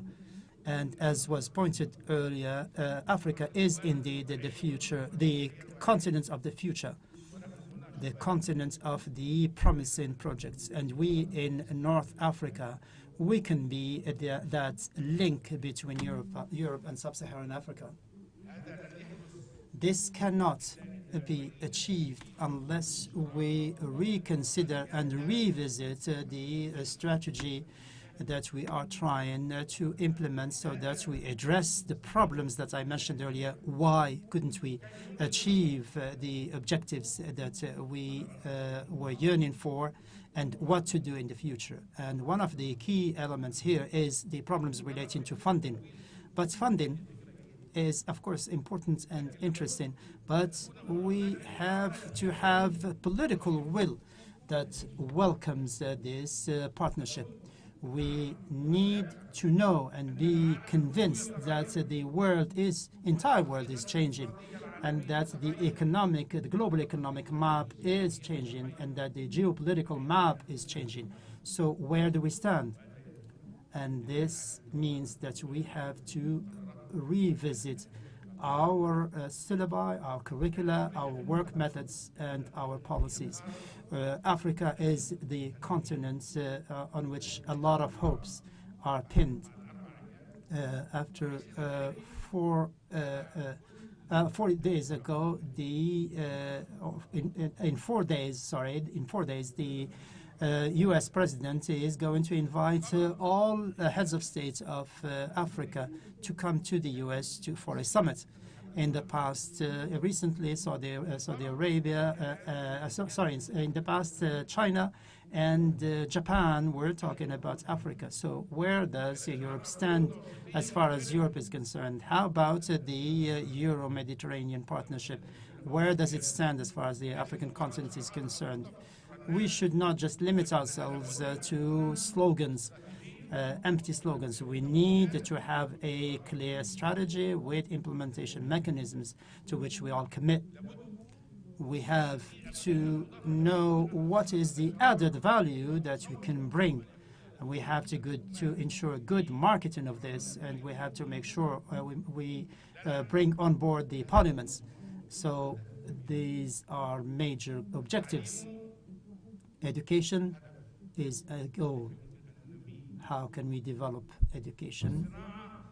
Industry is another objective. How can we promote that? Agriculture as well, and so on. So all of these aspects of daily life must have specific programs with a specific role assignments. And the best proof to this is the Chinese experience in Africa, when China thought of coming up with the Silk Road initiative. It devoted $1 trillion for the achievements of this objective, which concerns 68 countries from China up to Europe. So they have thought on how to ensure a presence, how to fund, and how to be in all of these markets and to achieve its objectives. These are the actual action plans, efficient action plans that we should derive inspiration from. There are funding institutions and financial institutions in Europe, major institutions in Europe. There are skills, there is expertise that we can leverage in order to come up with a new plan that we commit to, all of us. I don't want to take too much of your time, and there were a lot of people who took the floor before me, and we have to keep in mind what they said. And we want this, we really look forward to the actual implementation of promising, ambitious plan so as to build on the creative, innovative technological skills available and the human resources that exist both in the north and south of the Mediterranean. I want to also talk about a specific important question which concerns the opinions that we hear and the interference that exists in the internal affairs of some states. This is rejected. There is no country today that allows others to interfere in their internal affairs. This is one of the key reasons for the destruction that happened in Syria, in Libya, in Lebanon, and other countries, and which we see on a daily basis. We have to make sure that when we talk about human rights, we all support real human rights, and those who want to consider or to use human rights as a pretext to interfere with the internal affairs of countries, we have to make sure that they have no place among us. We have to ensure that human rights are not just accepting the viewpoints of others. Human rights is a full-fledged system, and Egypt has managed to present this in a strategic way before the eyes of the global community. And I want to confirm to you all that there are people who want to destroy things. They want to use fake news and also data that is doctored to introduce or to serve their objectives. I want to make sure that we reject such practices. We want to build. We want to be positive. We want to give our people the best living conditions possible. We want to work with you and through you so that in the future this conference be an implementation conference, that we do not lose sight of our priorities, to make sure that we keep in mind that we can be creative, we can innovate, we can show political will in order to build and to achieve a lot. Thank you so much.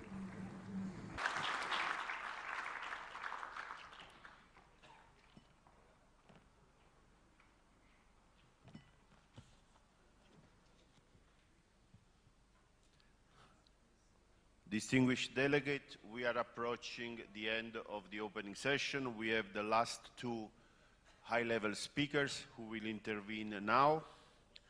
And I would like to thank Honorable Boulanin, and we will listen to his comments again in the course of the sessions which will follow. Now I have the pleasure to welcome a keynote address by Mr. Shakib Al-Haj, the President of the General Confederation of Enterprises of Morocco, and the message is delivered by Mr. Mohammed Youssef Alawi, Vice President of the Confederation. Please.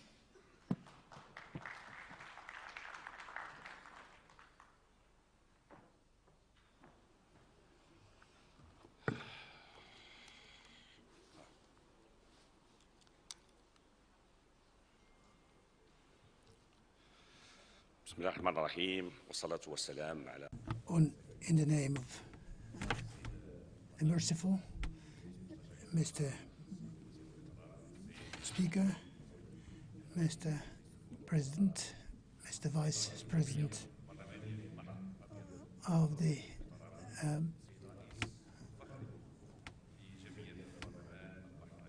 Association of Mediterranean Parliamentarians,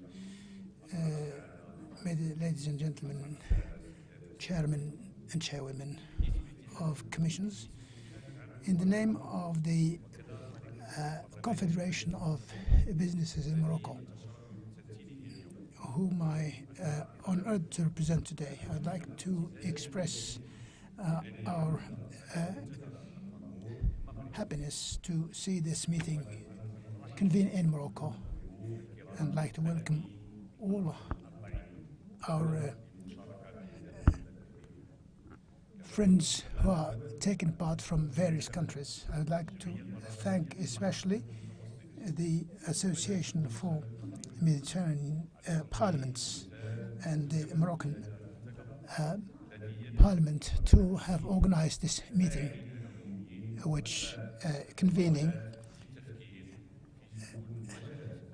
parliamentarians and businesses alike, calling them to partner financially, economically between Mediterranean countries and the Gulf countries.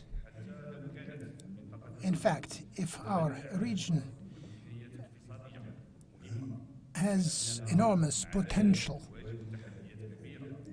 it faces challenges that are growing, especially with changes in climate, environment, and the growing other economic problems. In order to change this challenge into opportunities, we need strong partnership, bilateral and multilateral, based on productivity, participation, and variation of the productive capacity of these countries in priority areas.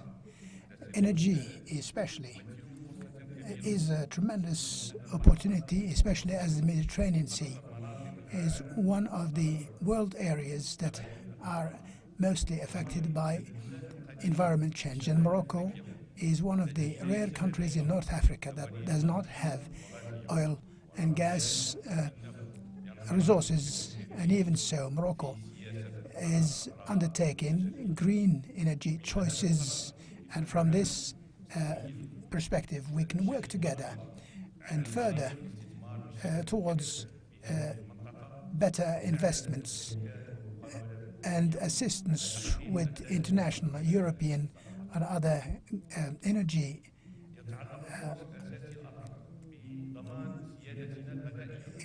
enterprises, so as to secure objectives not only in industry but as well in food production. All this is necessary for specific areas like recycling of grey waters and agricultural practices. We need better adaptation, technological adaptation, with further dialogue between private and public sectors in order to free the capacities of all partners so as to make of our area real opportunity areas. As private sector, we are permanently in consultation with government relating to various projects, and especially the Royal project for investment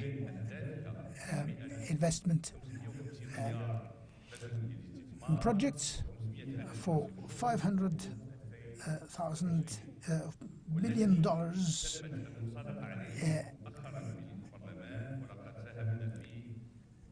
from now to 2026, and as a business syndicate, we are taking part in these projects and in order to make them a success.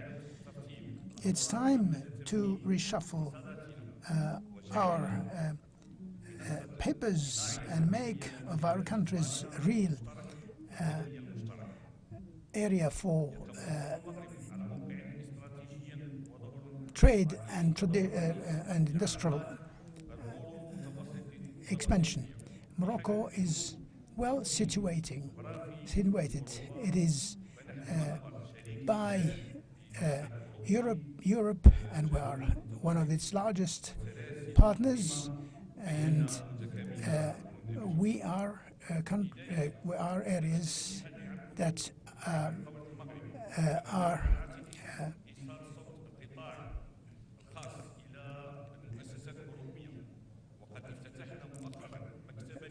doing our best in this area. We have opened recently an annex in Brussels to make of Morocco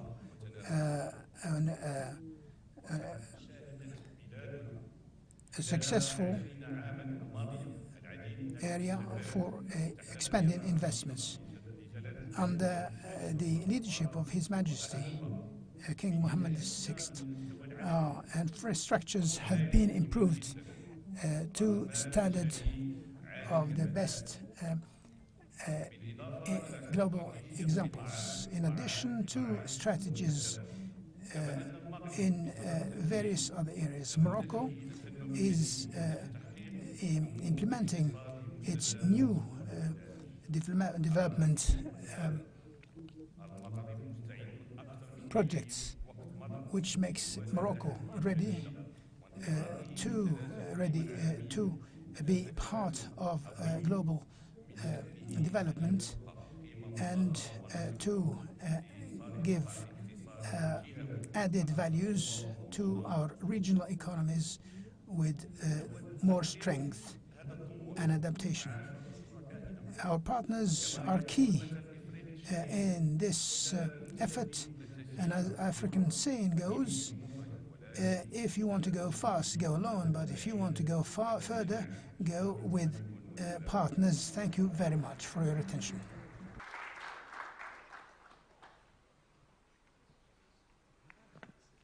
Thank you.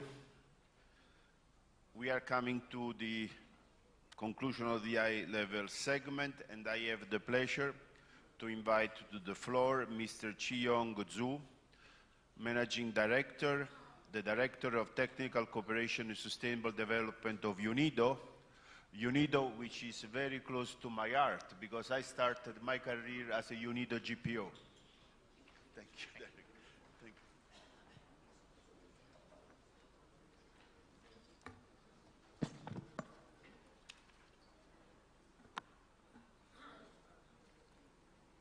His Excellency Honorable Anam Mayara, President of the House of Councilors of the Kingdom of Morocco, His Excellency Honorable Mustafa Battas, Minister Delegate to the Head of Government of Morocco in charge of relations with the Parliament, His Excellency Honorable Mohammed Sabari, First Vice President of the House of Representatives of the Kingdom of Morocco, His Excellency Honorable Pedro Bouki, President of the Parliamentary Assembly of the Mediterranean, Excellencies,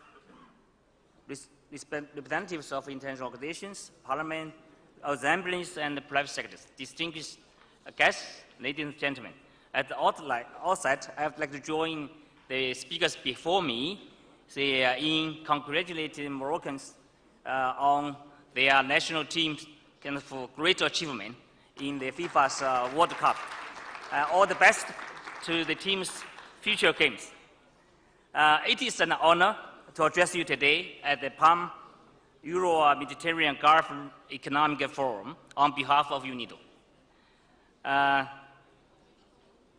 strongly believe that forums like this with so many distinguished guests, experts, and representatives from Parliament and the government can provide solutions and frameworks to confront the challenges faced by this region and beyond, and pave the way for more prosperous and inclusive and sustainable tomorrow. But to achieve this, we need stronger multilateral cooperation. Cooperation is crucial particularly in times when economic rivalry leads to isolationist tendencies.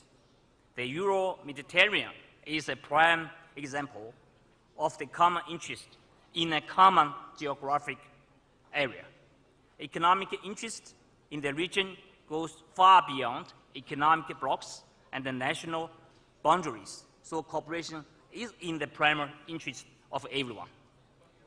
Cooperation in sustainable development, science, technology, and innovation, and the nexus of that, the innovation, is highly topical and very timely. The themes for discussion of the next 2 days are no doubt important for the global community. But they have particular importance for UNIDO, as they reflect the strategic priorities set out by the Director General of UNIDO for the coming years. UNIDO supports progress by innovation, which stretches across all parts of thematic areas. For the security, energy transition, the health sector, and particularly the digital transformation. All those areas need innovation to respond to the challenges of our time. I'm convinced that technology holds on the keys. Firstly, we must use technology to support economic growth. You would agree with me that over the past few years, frontier technologies have dramatically shifted the way we work, live, and communicate. It was emphasized even stronger by the pandemic. Imagine a world without digital connection today. We have learned the lessons that new tools can make us more resilient and also productive. We have achieved a level of interconnectedness and new forms of collaboration that were impossible a decade ago. And we have to ensure that more countries, more people, more SMEs reap the benefits of the technological and economic development. UNIDO supports the usage of frontier technologies such as artificial intelligence in manufacturing and considers the productive sector to be one of the major drivers of growth and revenue. New disciplines like data science are becoming mainstream rather than occupying niches they used to. There are many others that will soon become similarly widespread. The pace of innovation today is so fast that tasks which were unthinkable maybe a mere month ago are now the norm. At the same time, the SMEs, as the backbone of many economies across the globe, face their own challenges when it comes to digital transformation, technological upgrading, innovation, and accessing new markets. Openness and willingness to integrate new ways of thinking and doing business are important. At UNIDO, the SMEs are at the center of our technical cooperation work, where we support them in technological upgrading and modernization.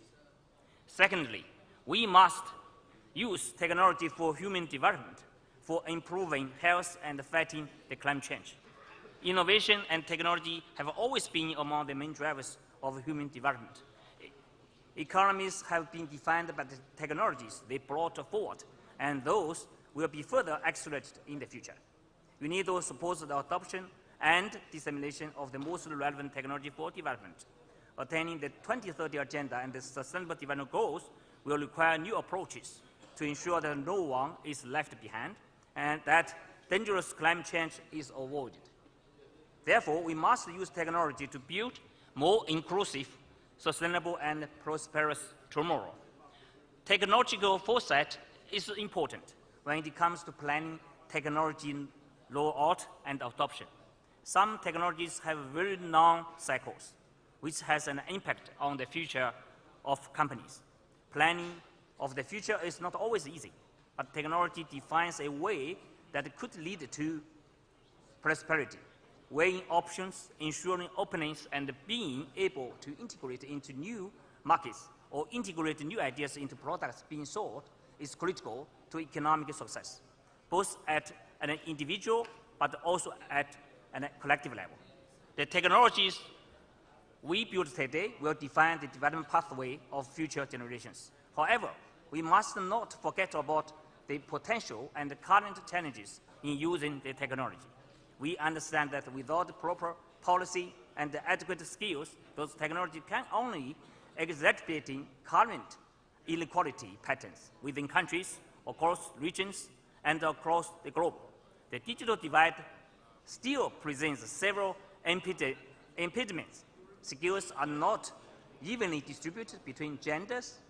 Infrastructure is not accessible to everyone equally. And even more limiting is the unequal access to finance and technology. To face the challenges we see today, we need new models for innovation, collaboration, and thinking. Therefore, you need a cause for cooperation in tackling economic inequality, particularly pronounced in terms of access to technologies. You need to stand ready to forge partnerships for skill development, training, and an open innovation approach to allow the most advanced technology to reach everyone on the globe. This is the time to call for increased cooperation in technology exchange among countries to support the most climate-friendly development possible. Conferences like today can raise the awareness necessary to increase the needed cooperation. I strongly believe that together we are well equipped to tackle the challenges ahead and build a resilient, sustainable, and inclusive future. I'm looking forward to the discussions over the next 2 days and wish you success for this conference. Thank you. Shukran. Thank you. Thank you very much, Mr. Zhu. Now we came to the end of this very successful session. And I would like to give you a couple of information. We will go outside for a family photo. After that, we will have a lunch. We reconvene in this room at 2 o'clock sharp. We have 2 substantive sessions. The first on the economic integration, the second on energy security, and we will start the session on economy with a video that Egypt has very kindly produced for our attention. Mr. President, thank you very much for the hospitality. Thank you to your delegates for attending the opening session.